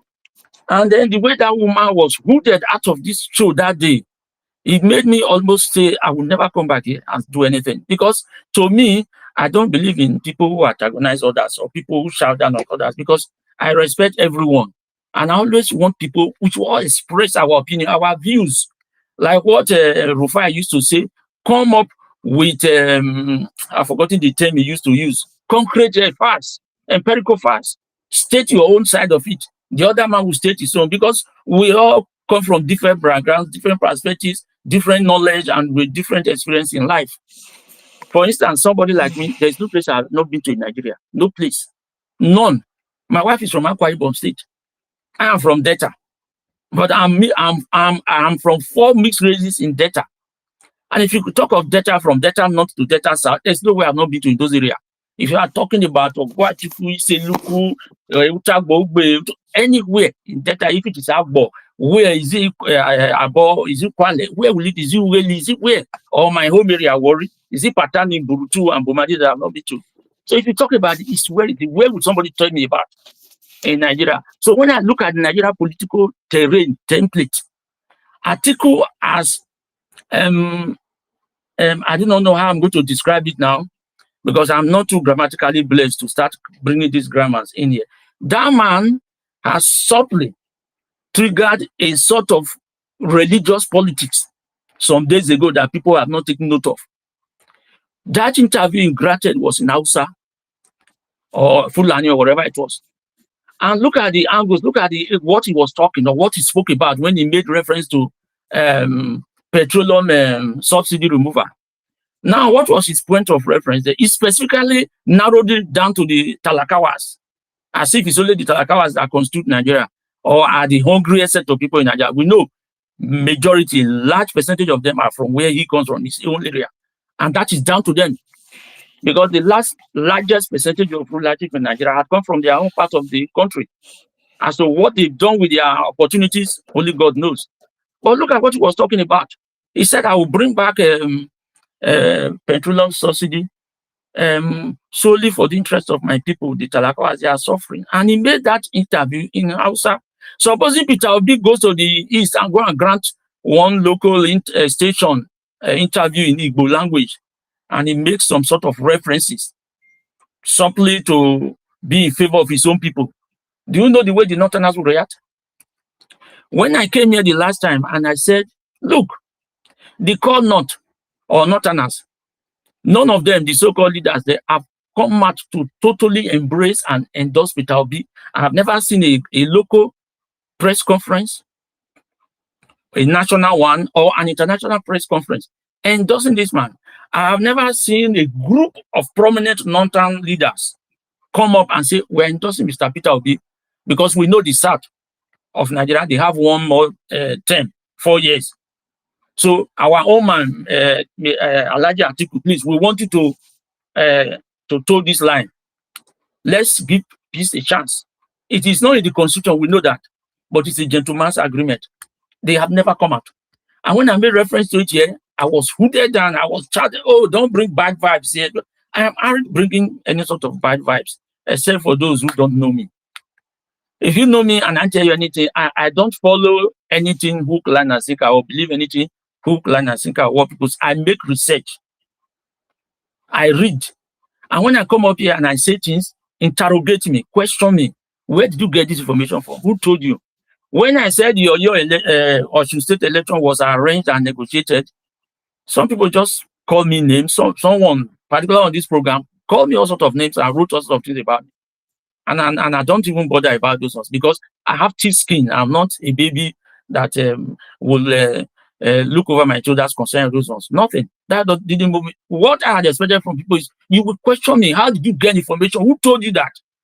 Festus Keyamo tweeted and said, arrangement is an arrangement. Too. Congratulations, Mr. Governor. Has anybody going to question why I said so? And do you think Festus Keyamo wrote that from the sky? Do you know my relationship with somebody like him? So when people just talk and make all sorts of references, yes, or should people fought for their victory? The youth came up. They had a fight.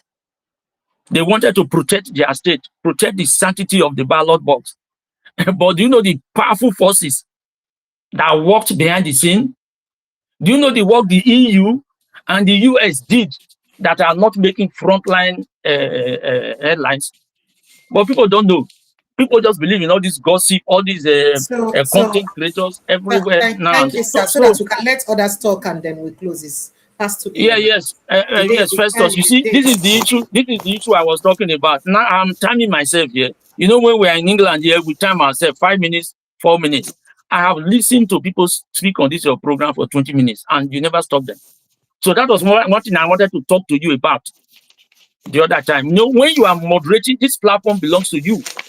You moderate it, and you lay down the rules and regulations. But it looks as if there are some people behind the scenes that tend to overpower or overtake whatever. Mr. Edwin, what you have mostly talked here now is more like regurgitating what you have said before. Not regurgitating.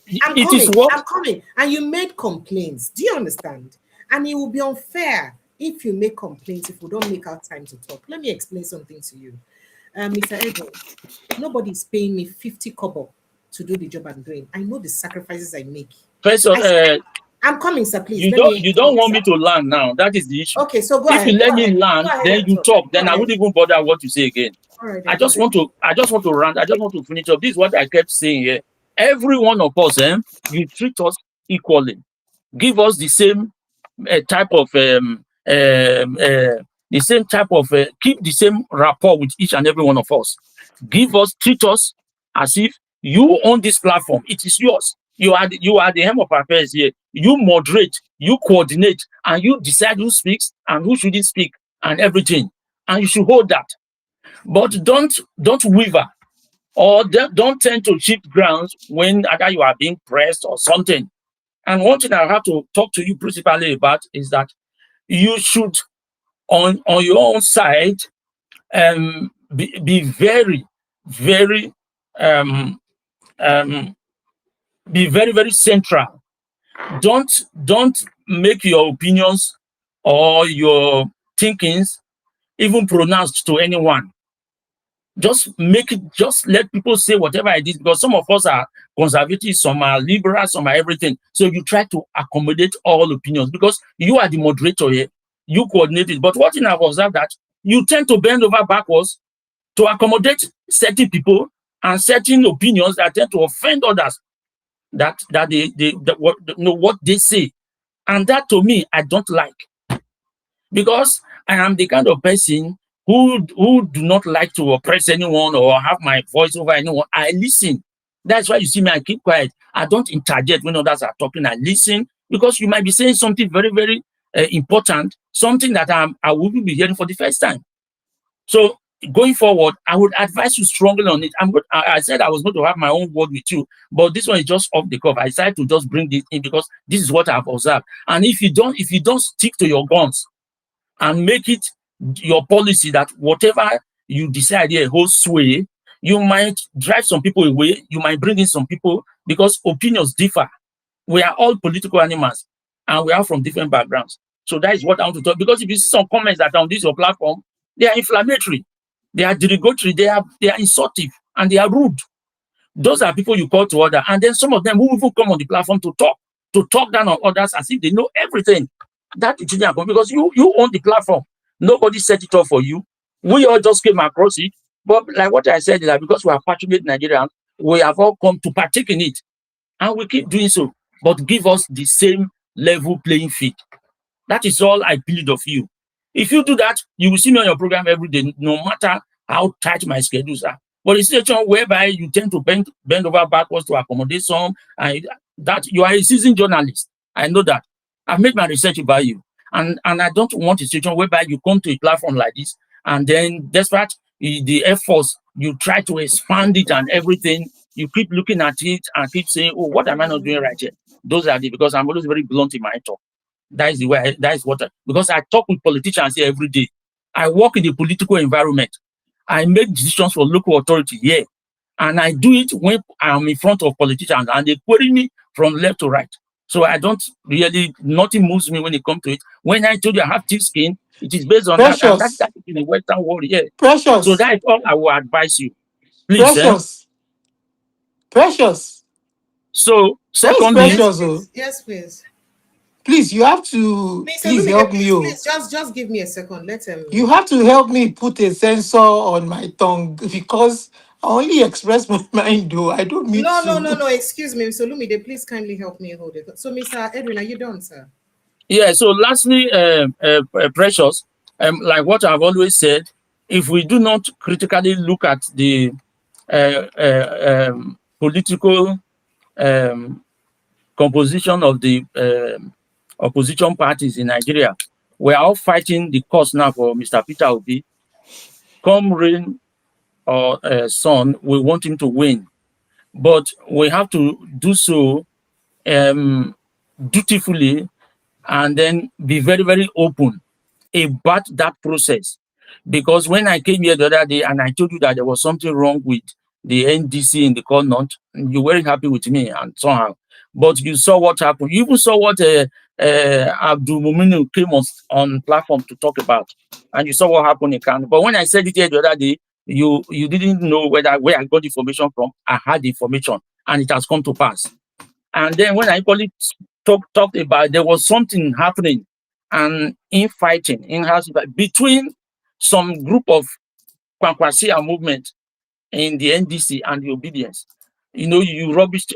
I don't know whether it was one of your guests that rubbished it or something, and it is happening. So when I give you all these things, it is from the bottom of my heart, because I want this thing to really work. I want us to really succeed with Mr. Peter Obi, because if we miss Mr. Peter Obi in 2027, we are done for in Nigeria. And it is not, I'm not a doomsayer, I'm not a pessimistic human being, but I know if we miss him, if we don't make it this time around, after we lost that in 2023, although I know we didn't lose out, it was rigged that, but the euphoria of Osun State will just be a thing up to me. I don't see anything unique there about Osun State election, because what happened in Osun State is known to many of us.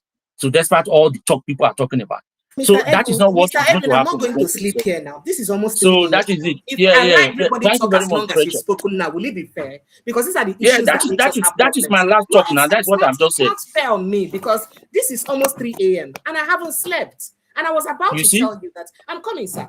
No, don't do that to me. You're blackmailing me emotionally. And that's very unfair. It's very unfair. Don't do that to me, please, with all due respect, sir. First of all, you are just making me to feel guilty for what I'm not guilty of. I was going to tell you, sir, I have a job that I am doing. I have to work. It is the job that I work that gives me the fund and finance to finance this platform. Nobody's giving me 1 naira. I can give you a breakdown. I pay for 2 internet fiber options because of steady network. For the past 2 weeks or 1 week, I have not had NEPA light. I've spent over 150 or 100,000 naira on fuel to make sure that I'm able to run this platform. Nobody pays me money. I have staff who cut videos for me. I pay them salaries. I spend over 700,000 naira or 750,000 every month to run this platform. Nobody is giving me the money. You said that several times. I am doing it purely for the love I have and the passion to see this country move forward. That's why I'm doing it. And That's I what I said. challenge anybody who thinks that they have done one thing or the other to influence me in this place. I challenge them to present themselves.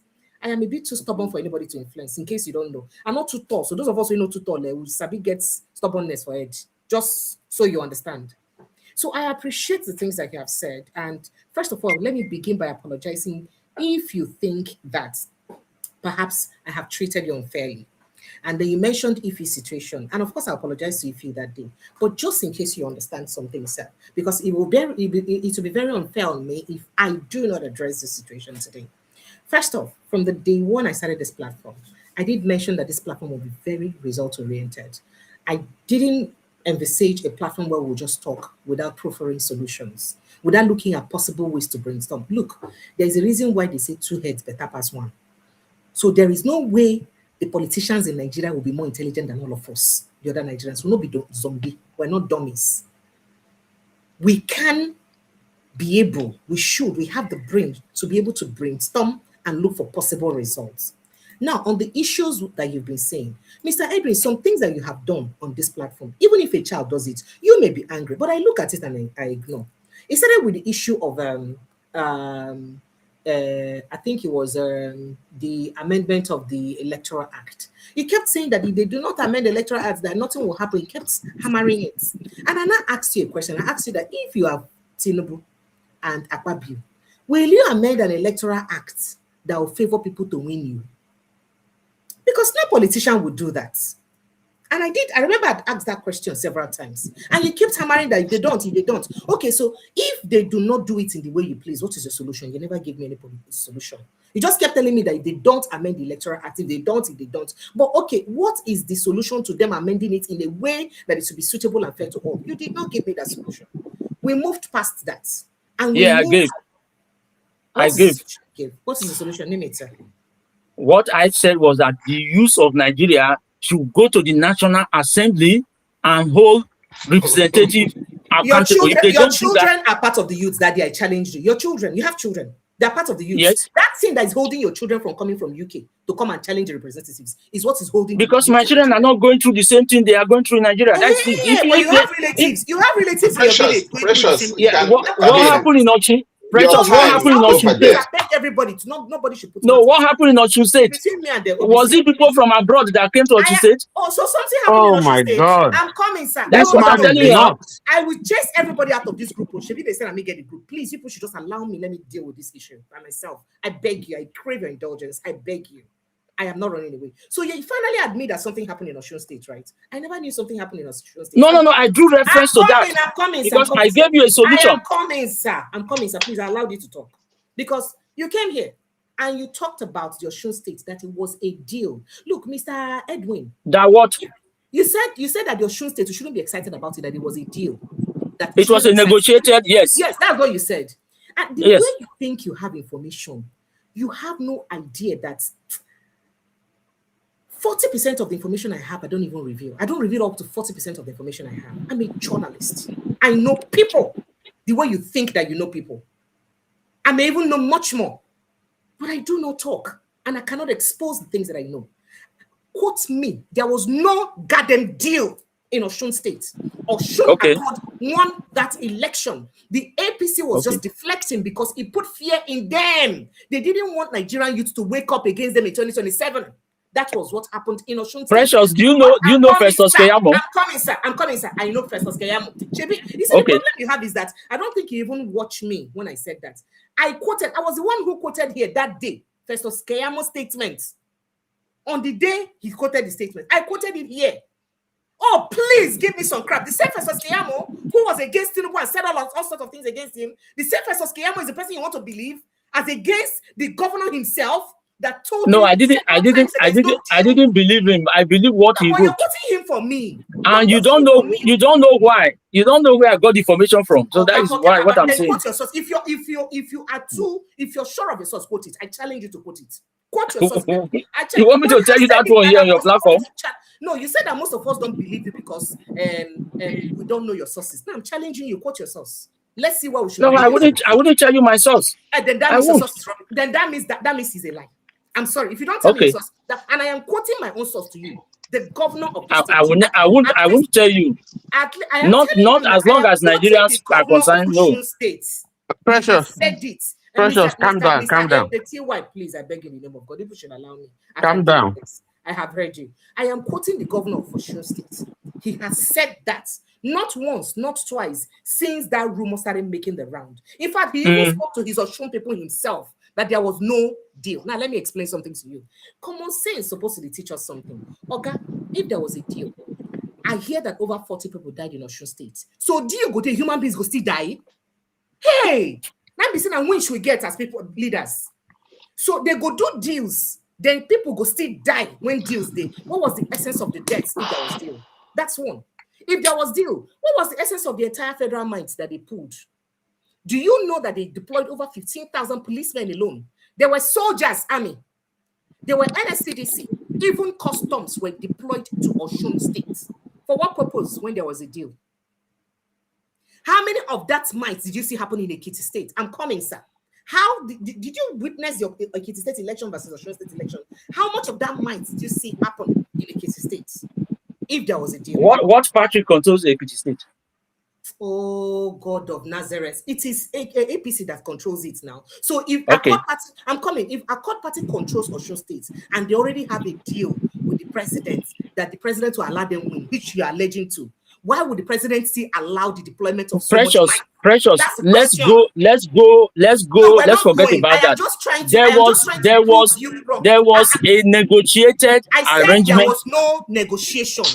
Okay, Precious, if you guys don't want us, we leave this thing now. Make two of you day. I'll put you aside. If you guys don't want us to beyond that. I mean, when I wanted to talk, you said I shouldn't interrupt you, and I made sure I allowed you to talk. If you interfere with me again, if you interfere on my conversation again, I'll put you aside and I'll express myself. Then maybe you can come back and talk. Please, with all due respect. You cannot. If you don't want to make we leave this thing, make two of you. They talk.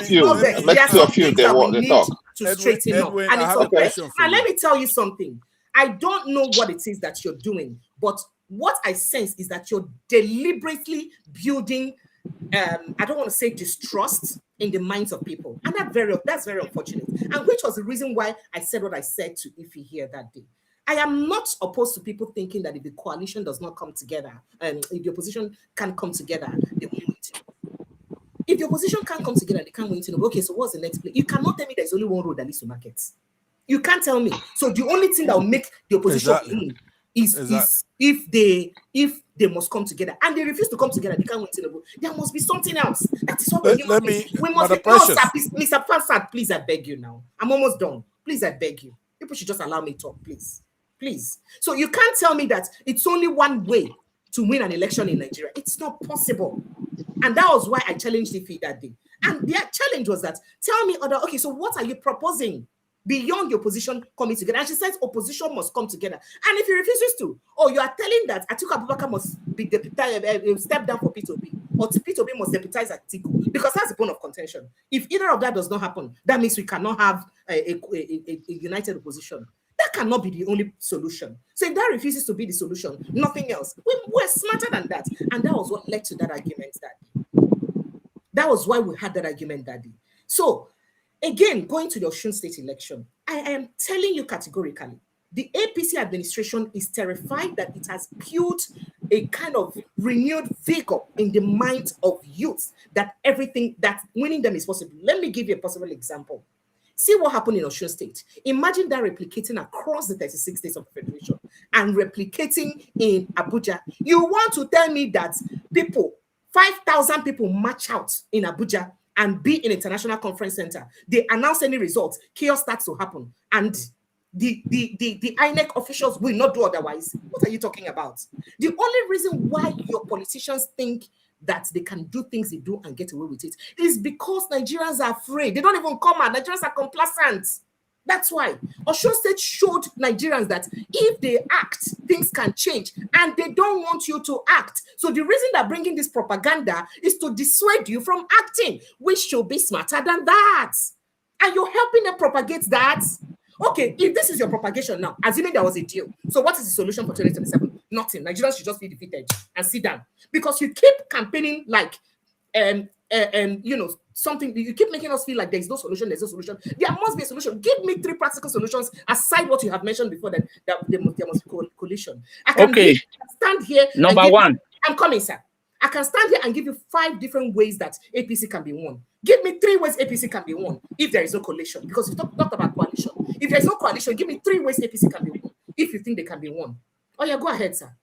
Before I Number one, yes, sir. Let me tell you, there is no way the current government of Tinubu will lose to an opposition that includes Atiku Abubakar. I've always told you Atiku Abubakar is a spoiler. As long as he's there, there is no way. Okay, you have not answered my question. You're taking us back. I said I'm giving you solution one now. That's coalition. Tell me 3 ways that APC. That is what I'm telling you. 3 ways that what you're saying is alleging to coalition. Please remove that. Tell me 3 other ways that APC can be won. Please give me solution. That APC can win.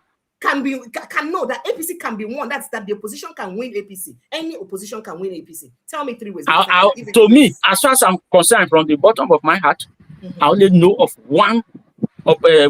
There is no coalition, and that way is Peter Obi has to be at the head of the opposition ticket. Atiku has to withdraw from that race because it's not the turn of the North. But Atiku is not going to withdraw now. You know that Atiku will not withdraw. There can be no opposition. Atiku will. Okay, call Atiku. Tell him to withdraw. Okay, Mr. Queen. Call no. That is the practical reality. Atiku will not withdraw. Atiku will not withdraw. There is no way. Atiku will not withdraw. So put that in your. Atiku will not withdraw. I can tell him to withdraw. No, Mr. Edwin has won the argument. Let other people speak. He has won. You people said that you said that to give you. You said that to please. Precious, some of us want to contribute. You said you have won the argument. And I just gave you one. We're proffering solutions. It's just one I've given you.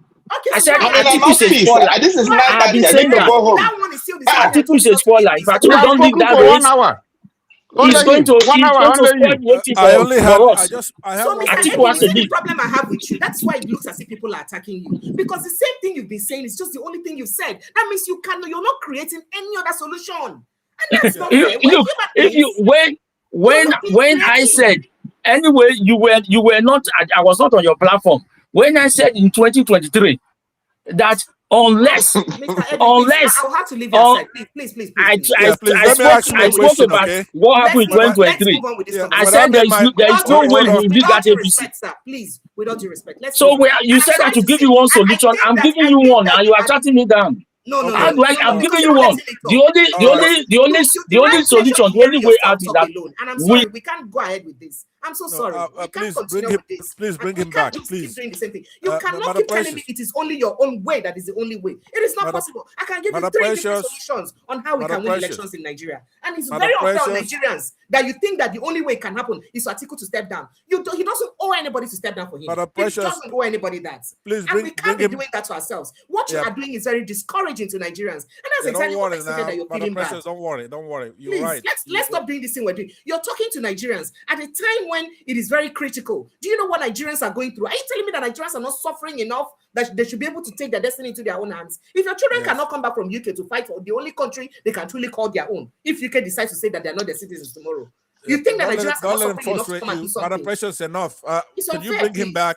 I have a question for him. I'm sorry, sir, but let me respond to a few other things. He mentioned about the North endorsing Peter Obi. Please tell me how many South and Southeast people have endorsed Atiku Abubakar. Precious, that is even a lie. Babache is the Northerner. He has endorsed him. Kwankwaso has endorsed him. And many people have endorsed him from the North. In the hearts of people. This is not fair now. Please, this is not Precious. I think it's just being disingenuous. Because you don't need any endorsement from anybody, and apart from any organization. Let me quickly calm down. All we want is a free and fair election. Give us a free and fair election. Please, let me quickly say this. And to the last thing he said, that it looks like I bend over for some people. I don't. Mr. Prince, you and I have fought here. I don't think there's anybody that would not had an argument here. If I feel that your contribution, it's not educating enough, maybe dissuading of Nigerians, or maybe you're presenting a false narrative, it is my responsibility to correct you with facts. And Mr. Edwin, what I have done to you and Ife is for us to discuss factually. If you say it's only one solution, one way to get something done, it cannot be. What are the other ways? We must be able as human beings to be creative enough to think about other ways to achieve that same thing that we need to achieve. Nobody is God. Nobody is. An opposition can be one way or the other. So please, I hope that we settle this. I can bring you back into the house while others have their say. Thank you so much. Who's next to speak? Mr. Obison, please go ahead. Could I be recognized to ask me a question that I said in my please, Mr. Pastor, you know the question. Obison, let her rule on that. The question is gonna throw us off. When I made my presentation, I said I have a question for Edwin that I'm gonna yield. So use part of that to ask my question. So see how they keep me awake by 2 a.m. You wanna go ahead and ask, or you want me to speak? No, let me just ask a very small question, and then you can speak. I'm sorry about that. Please, I appreciate the call. That's okay. That's all right. Yeah. Now, Mr. Edwin, what I wanted to do is to ask you a question on an incident. First, let me make sure that you did see that incident, which occurred somewhere in November of 2025. There was a Nigerian Army Lieutenant, A.M. Yerima, that he went viral for calmly refusing Federal Capital Territory Minister in some week access to a disputed plot of land in Abuja. Did you see that incident? Are you familiar with that incident? Yes, I am. You're familiar? Okay. This administration was in power at the time when that occurred, right? Lieutenant Yerima stood his ground, maintaining a calm demeanor and insisting he was strictly following direct orders and protocol from his superior officers.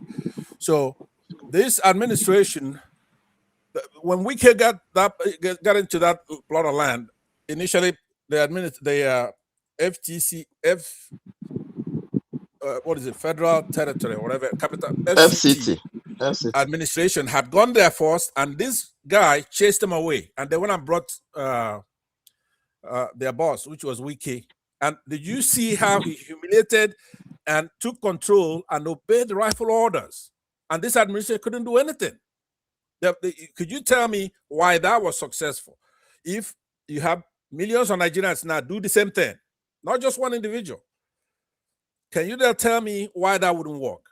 If people protect their votes, like Yerima protected our land, tell me where Tinubu is going to be able to come and do something about that. Thank you.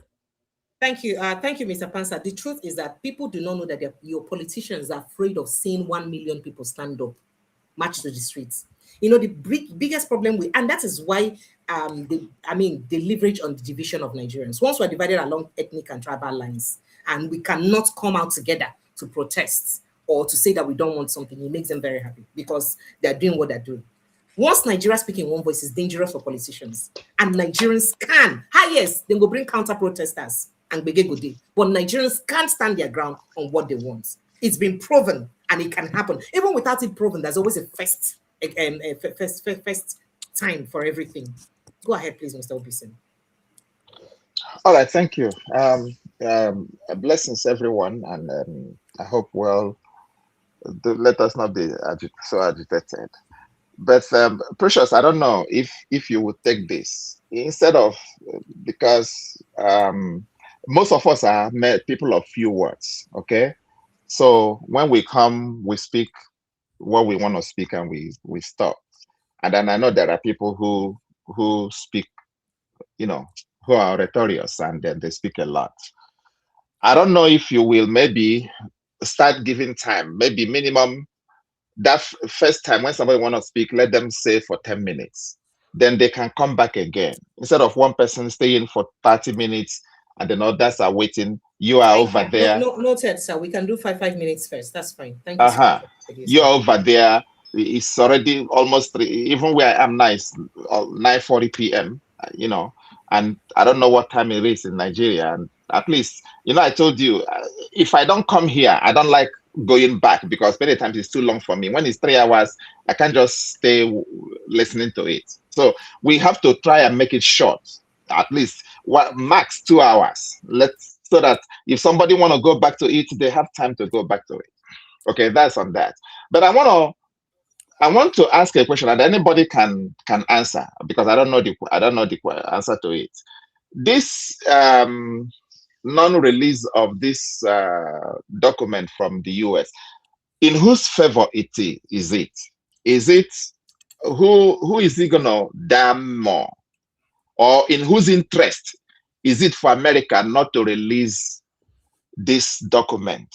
And because all this one they are saying something there is so damaging. When I heard this and I said, wait, the man, did he kill anybody or whatever? So in whose interest? Is it in American interest or in Nigerian interest that they don't want to release? After all, they went to Venezuela and picked up somebody because of drug. So why are they not releasing what concerns another nation? And I need somebody, if somebody knows a better answer, in whose interest is it that they are not releasing these documents? Obviously, nobody has said they are not releasing. The case is before a judge, and the judge will decide. No, based on what GBI, based on what FBI said today. So in whose interest? Is it in their own interest or in Nigerian interest? Are they doing us a favor, or are they just helping themselves because of probably it's going to indict somebody here in the US? I don't know if you join when you join, because Precious has addressed that issue.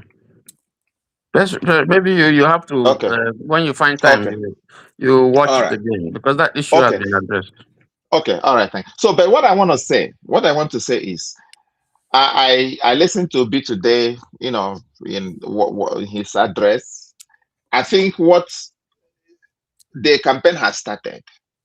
I think what we should now be talking about is how to encourage people to go, because everything people say is vote and stand by your vote. And Osun election, I think one lesson I learned from there is that how do I want to say it? The people that came out to vote were overwhelming. So, and I think if voters come out en masse in an overwhelming circumstance, I think there will not, and I will tell you this, I'm afraid, because especially what Wike said, how these people are, everybody, now that this guy has gone to Abuja and prostrated and assured him that he's going to work for him. So what it means is he's going to work with the machinery of rigging. If Tinubu tell him what to do to rig the election for him in Osun, he will do it. So I'm afraid of that angle. But on the other hand, what we'll be calling is for people to come out. If we overwhelm them with our numbers, they can remember what Davido said. He said, when you are leading somebody with a 60,000 number of votes, it will be hard for them to rig. But it's because people that rig election, they thrive when the outpour, when the electorate are hesitant in coming out. When they don't come out, the people that rig election win. But if people come out, and that's what I will be calling on this platform whenever I show up, let people come out. And of course, we have said what we're going to do. But Mr. Obisi, that's actually, I'm sorry, that's actually the reason why they always use thugs to scare people away from voting. So why do you think that Agberos come and scare and people run away? They came in Osun. When they came, Osun people gathered and held them. Even the ones that are buying votes. If you plenty for number, how many thugs do they want sent to Congo? If on a plenty. I know. Yeah. Do you understand? If we overwhelm them, so that's what happens. They usually use all these thugs and all of that to scare people and all that. In fact, to the extent of the military, your Osun people stood their ground. People when they carry kerosene pop for face make this so then let Nigerians learn lesson on this and let everybody, let people come out from. People are resilient. What are we even talking about? Do you know what people are going through? Let people come out. Let people come out, vote. My only fear is, again, how largely the election is on paper, is manual. The electoral whatever plastic is plastic. Somebody can go there and mash on it and get it spoiled. All these years, with all the money they are spending, Nigeria has not have the guts, have not have the grace to say, you know what, let's do something right. At least make rigging impossible, because they are doing it because they know it's going to favor them.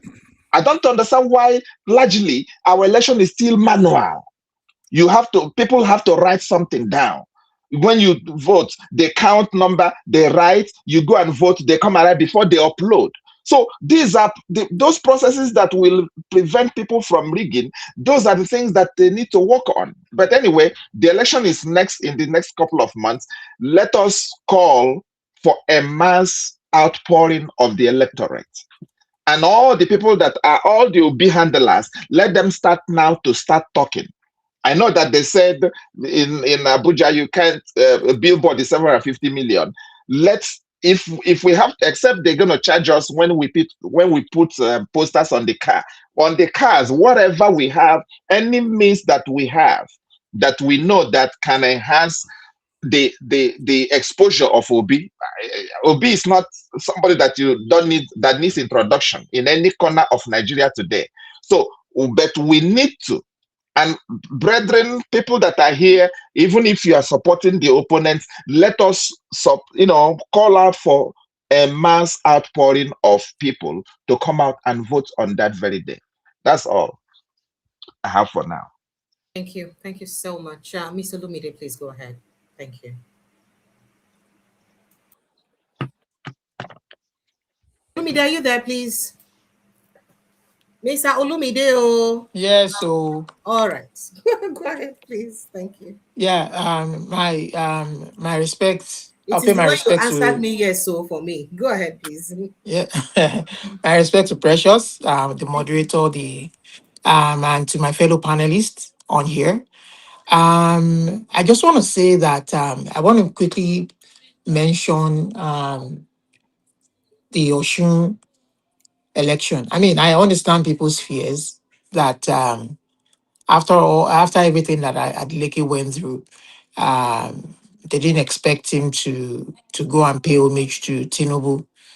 After all, Tinubu wanted him out of that place.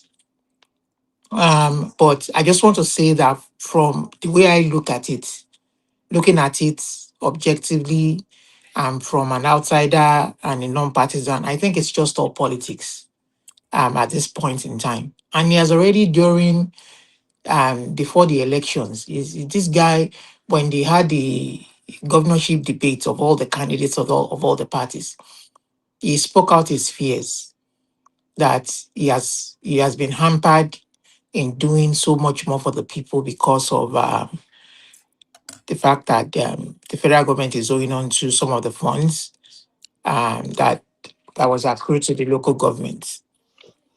We all know about that. And I'm looking at which brings me to the point about what's an issue that one of the speaker raised. You know, when we come here to give facts to people that are listening, people are listening from different parts of the world, you know, whether Nigerians or not non-Nigerians. It is very important that when we give out information, we are giving out accurate information that is as accurate as possible.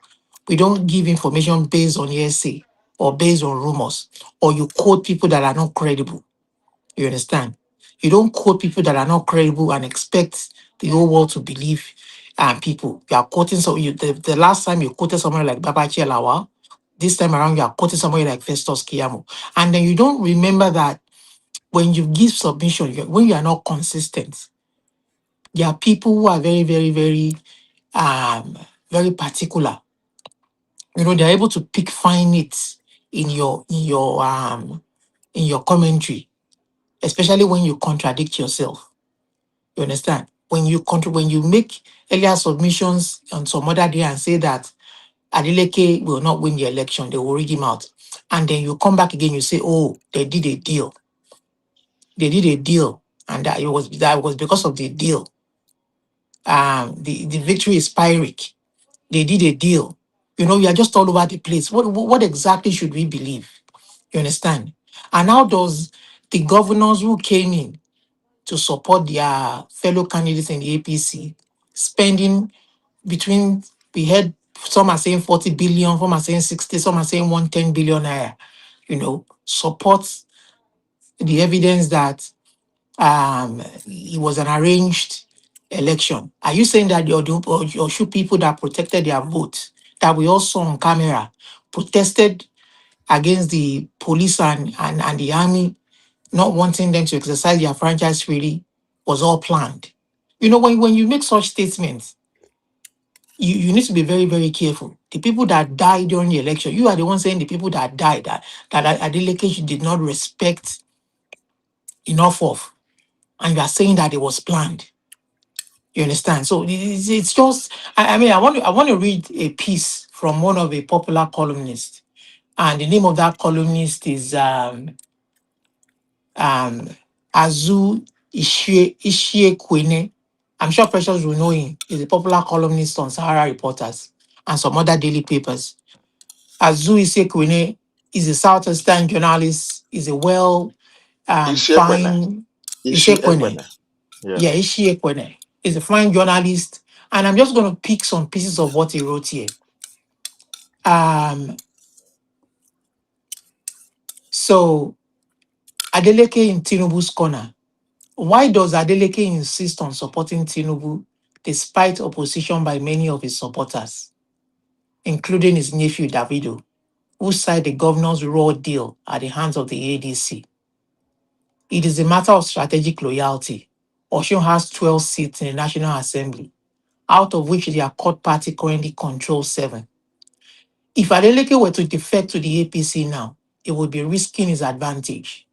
The trade-off of party seats for 2027 might disfavor him or weakening his bargaining power, carrying the momentum into next year. However, would likely strengthen his hold of National Assembly seats from the current 7 to perhaps 9 or more, and also secure a comfortable majority in the state assembly. If, on the contrary, he begins now to antagonize Tinubu and the president wins re-election in January, Adeleke risks a resurgence of brutal federal might that could not only weaken his control over federal legislators, but also install a hostile state assembly that could impeach him. So these guys, see, this intrigue in Nigeria, you guys are kind of belittling this intrigue. The only thing that can save Adeleke, and I'm praying, and I'm hoping that Adeleke, I know very well in his heart of heart, is praying that Tinubu loses the election. Because right now, it's not even safe. Forget it. He went there to go and prostrate. It's not safe. So, and again, I want to mention that if Osun is just one state in a whole lot of 36 states. After all, Obi did not win last 2023 presidential election, if we go by the results there. But he still won the majority of the election. It was rigged based on a fraudulent result that was declared. You understand? So those of you complaining, that guy from Arizona, where is he? What is he doing to making sure that the elections in Imo State count for Peter Obi? Me from Ogun State, what am I doing to making sure that the elections in Ogun State count for Peter Obi? So that is why I kind of criticize those who were criticizing, they were overly criticizing Adeleke and Davido. It's totally, I mean, understood. It's fine. I mean, you don't expect, after all he went through in the hands of Tinubu, you don't expect him to now go pay homage or give him credit for that victory, which is true. But he understands that there are many, many more battles along the line. Winning the re-election is just one battle. You understand? So that is where I just want them to see it. Right now, we have a presidential election ahead of us. What we should be doing is portraying the negatives of this current government. We know we have a candidate that we want, that the whole country majority of the country has fallen for. Whether in the north, whether in the south, we don't need any organization to endorse anybody. All we want is a free and fair election. After all, Atiku, Obi, and Tinubu were the major candidates in the last presidential election. So in this presidential election too. All we're asking for is a free and fair election. So when you're telling people to coalesce at this point in time, you're just wasting time. You're wasting time. All we want for them to do is give us a free and fair election and declare the result as it is. That's all. We don't want, don't come and base predictions on fraudulent numbers, fraudulent statistics. And then you come and tell us that you read a lot. Would that one help? You read a lot. You read books a lot.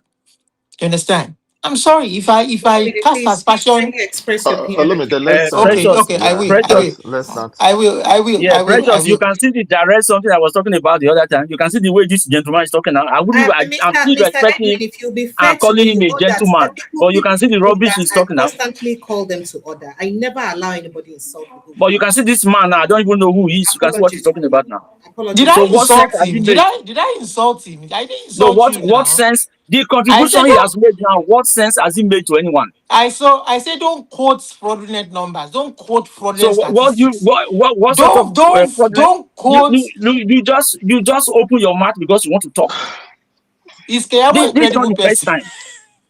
You Is are Keyamo? saying you look when the way I see Oga, people like you, Oga, you know, if you you Oga, if you you are you abuse are me, a I go tribal abuse bigot. you. You are I just go abuse pretending to be you. If you supporting Obi abuse or me, I go something. abuse you. If you abuse me, I go abuse you. You have Okay, just so I may contributed have to absolute crap. excuse See, you if two you if I may abuse me, I go speak this abuse rap, you. please. Precious, You start have made a rounding up. mess Start of winding yourself. up. Absolute I crap. beg. Start winding up. So, Please. so what I'm trying to say now is, at Mm. this point in time, let's start canvassing for our candidate. Obi has all it takes. This guy has governed Anambra State for 8 years. We haven't found anything in his any cockroaches in his cupboard. We haven't found him wanting. You know, he has utilized the state's resources very well. You understand? And he has promised that what the previous government failed at doing is going to secure the lives of people. Farmers are going to be able to go back to their farms in the north, in the southern parts of the place where they're having this problem, where they're bedeviled with these killers, terrorists among us. You understand? And that our money will be used judiciously. It will be accountable to the people. That is what we want to hear. Please, Osun election is gone. Let's focus. Don't see, this is what they want you to talk about. This is what APC wants you to talk about, and they're saying they allowed it, they allowed it. You are listening to a drunken man like Wiki. Who listens to that? Who listens to that? Who listens to that guy? You understand? You don't listen to that guy. Who listens to him? How we're going to get a free and fair election is what we should be thinking about. Because what I agree with, the only place where we draw commonality, perhaps with the person who we kind of disagree together, is if we lose this 2027 opportunity, I mean, I don't know what is going to happen. I mean, to a whole lot of people back home, I don't know what is going to happen. So I think we should maintain focus and discuss issues. You understand? That's my own PC. And then when we make quotes or make references, we should have facts that are credible, that can be readily referenced, and people can look to, and don't come and quote discredited or people that are not credible, or you give us false data based on the last election. That till today we haven't released the whole figures to us till today. Where the glitch came from, we don't know. We are only hearing snippets of it. And the not that you are even fearing that he may not win. We actually heard that he did very well in those parts of the country. I mean, it even belies logic that a government that kept the people in terror for 8 years will be re-elected back again in 2023. It only happens in a country like Nigeria, where things are done in a corrupt, elections are done in a sham, corrupt and rigging manner. And we all know Obi won. We all know that Obi won. Despite the fact that I'm a southwestern person, is a southeastern, I am sold. I'm sold off on him, that my own aspiration that we can operate a true federal system of government, get a new set of laws that will bind us together in truth and unity, that is able to deliver that to us in the next 4 years that he promised that he will serve, and God willing. That's my contribution. Thank you. Thank you so much. So the good thing is that there is a likelihood that the President Bola Tinubu is working towards restructuring. Dr. Catch told us yesterday about the restructuring meeting that they have been attending. And we want to believe that it will be really very productive. So anyone else has something to say before I excuse us out of the house? Does anyone have something to say? T.Y. Danjuma, sir.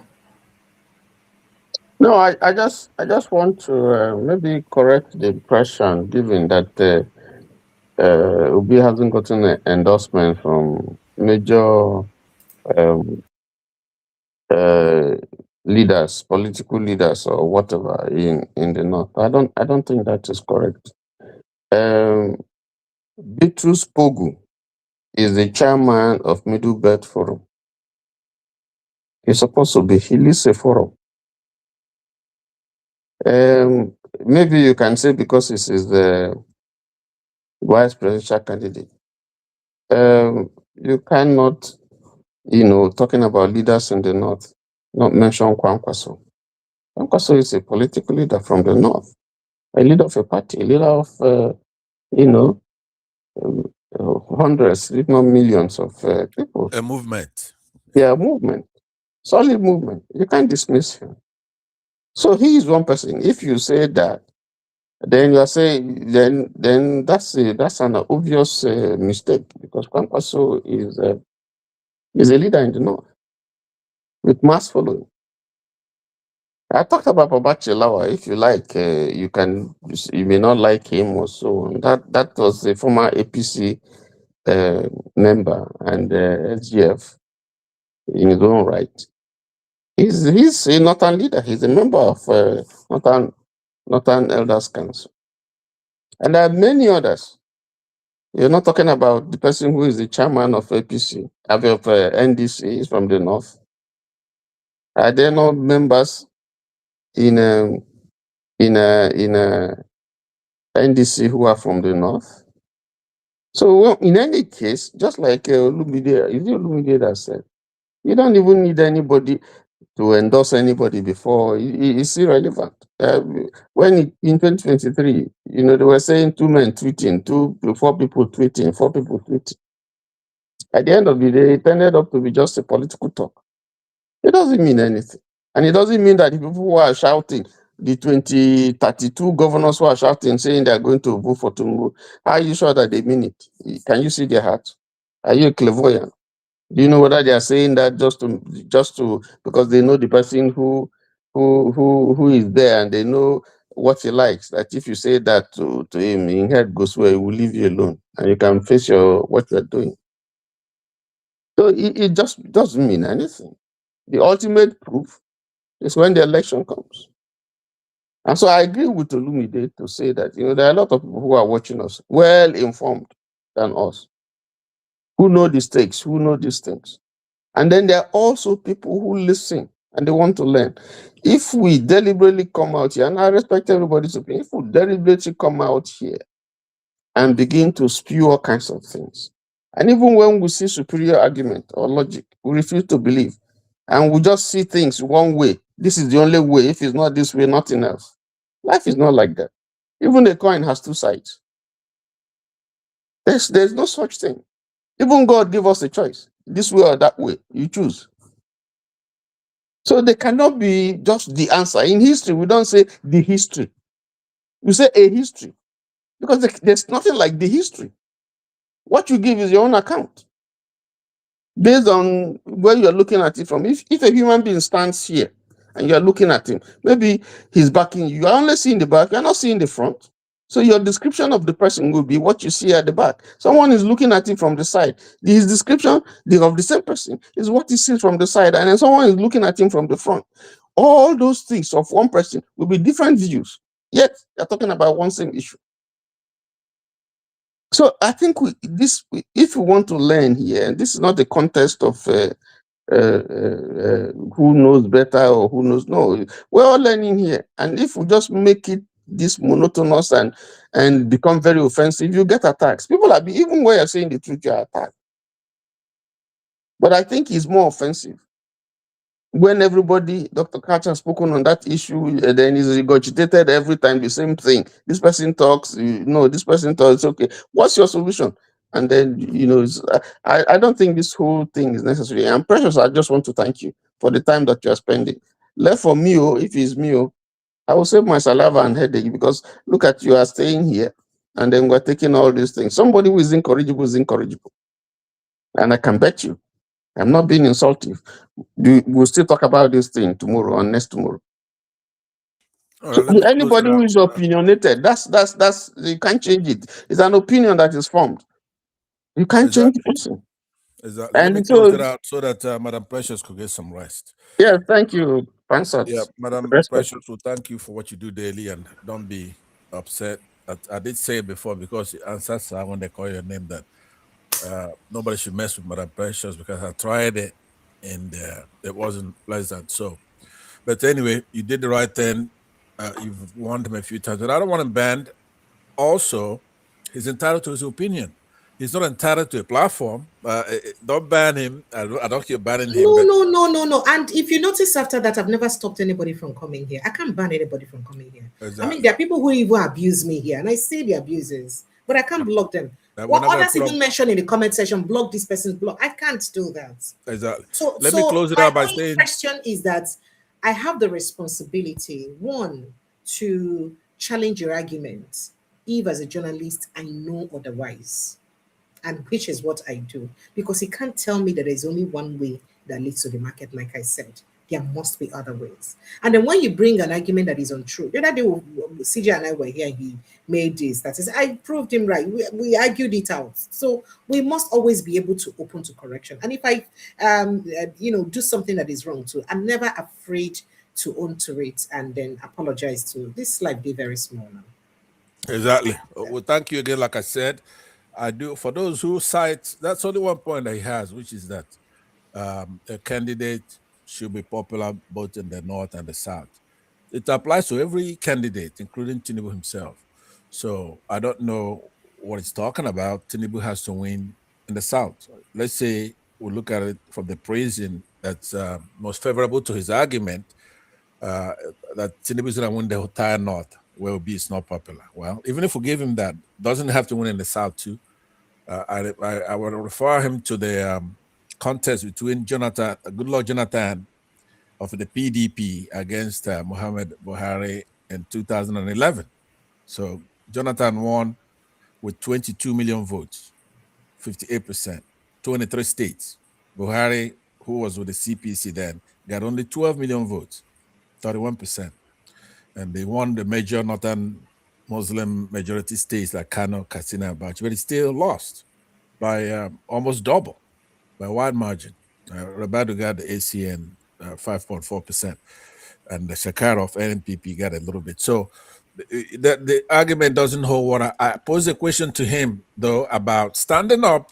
If Nigerians stand up like Yerima did, there's nothing anybody can do when you have millions of people like that. So I conclude with that. It's not scaring anybody. We're going to take our country back. And this is if Tinubu survives the release of documents, like I said earlier, that may involve murder and all kinds of, assuming people's identity and all that. Hopefully it's not there. I truly don't want that to be there. As much as I want Tinubu gone, I don't want it to be that there was a young lady named Bola Tinubu that was murdered. So I hope it's not true. Yeah, I made the case earlier when I came in. Critics, not supporters, in this case, critics of Tinubu make that case. And I elucidated a little bit earlier, but there is something there that is far more sinister than this cocaine thing. So with that, I'll let you go and get your rest, and join you guys again. Thank you, Lumide, TY, and Obisin, and thank you for the precious. And my friends, by the way, I'd be remiss if I don't mention some friends I have, Guy Owanlele in the comment section, and Iro UK, my brother from the South, one of your brothers over there. All right, thank you very much. Bye-bye. Thank you. Thank you. Thank so you. much. We have a gathering of NDC next weekend in Atlanta. For you all to use know. my platform for adverts. I'll not be NDC member. Alpha. Oh, you not be NDC member again? I'll not be NDC member. I'll not be any okay. I forgot that you are the APC women leader. Yeah, but we're taking back the country with everybody being in the opposition, including journalists. I forgot that you are APC woman leader. I'm sorry. No problem. If that helps you, sir, no problem. All right. So I like to also quickly state that, I mean, talking about this northern issue, even if people want to actually endorse anybody, because of what's going on in the country, nobody may openly endorse people. Even the people that they're openly endorsing, there are still people who are working against the openly endorsed candidates secretly. So there's a lot going on in politics. Let's not discourage people and make it look like, we've been conquered already. You really can't tell what is going on until it happens. And I have to give big kudos to Atiku Abubakar, because he has this is lobby group. Get what did they do? They just hold people for neck, they press neck. That's not one of the things that we BC people need to do. Whether you like it or not, the video's role in calling the attention of the international community on what's going on in Osun State election played a huge role to ensuring that his uncle was announced a winner. If we asked ourselves till today, and I'm sure that this is where I have problem with the opposition party. Why have they not queried INEC to explain why they stopped uploading at, for almost 5 hours? Why? Why? INEC should be queried immediately, because whatever they did with that thing is what they will repeat, maybe worse, in the general election. So the opposition is not even holding INEC accountable. They should be able to ask them, why you want to stop to upload halfway for a whole 5 hours plus on an upload? They should be able to say that. So I am very optimistic that if Nigerians come together, I mean, this is our responsibility. And this goes to Mr. Edwin, to everybody who's watching us. People are doing what they can do in their own little way across. Mr. Edwin, you did very connected for Delta State. You talk and say before blown. I beg, help us galvanize people for your local government. Galvanize people around your village. Talk to people, educate them, tell them the need to vote and stand by your vote. That's what others in the diaspora are doing. You heard, I think it was Frank Onero that said he's been doing that. He's sending money to mobilize and have people sensitized. And then Flagship had to come back to Nigeria to create that same awareness. So, Mr. Edwin, that's the little contribution you two can make. Galvanize people in your community. In fact, even if your compound alone serve for village, let them learn that they must vote and stay and protect their vote. We can start with that little by little. I'm sure that people will be very informed and they'll be sensitized enough to do the right thing. I'd like to say a big thank you to all of you. I'm so sorry that I kept you for so long. Thank you to everyone who's been part of the show. I love you guys all the same. And I love that we're having a conversation so passionately about the way forward for our country. It makes me feel very excited that we're all invested in our own little way about how this country can move forward. I know that the arguments we've had here is all for the love of the country, and I'd like to say a big thank you to everyone. If I've offended you, please forgive me. I beg. All of the arguments are because of the fine result and solution to our country. I love you guys and appreciate you. Above all, please ensure to protect your mental health, because wahala, maybe finish. Please protect your mental health. Good night and God bless you. Good night.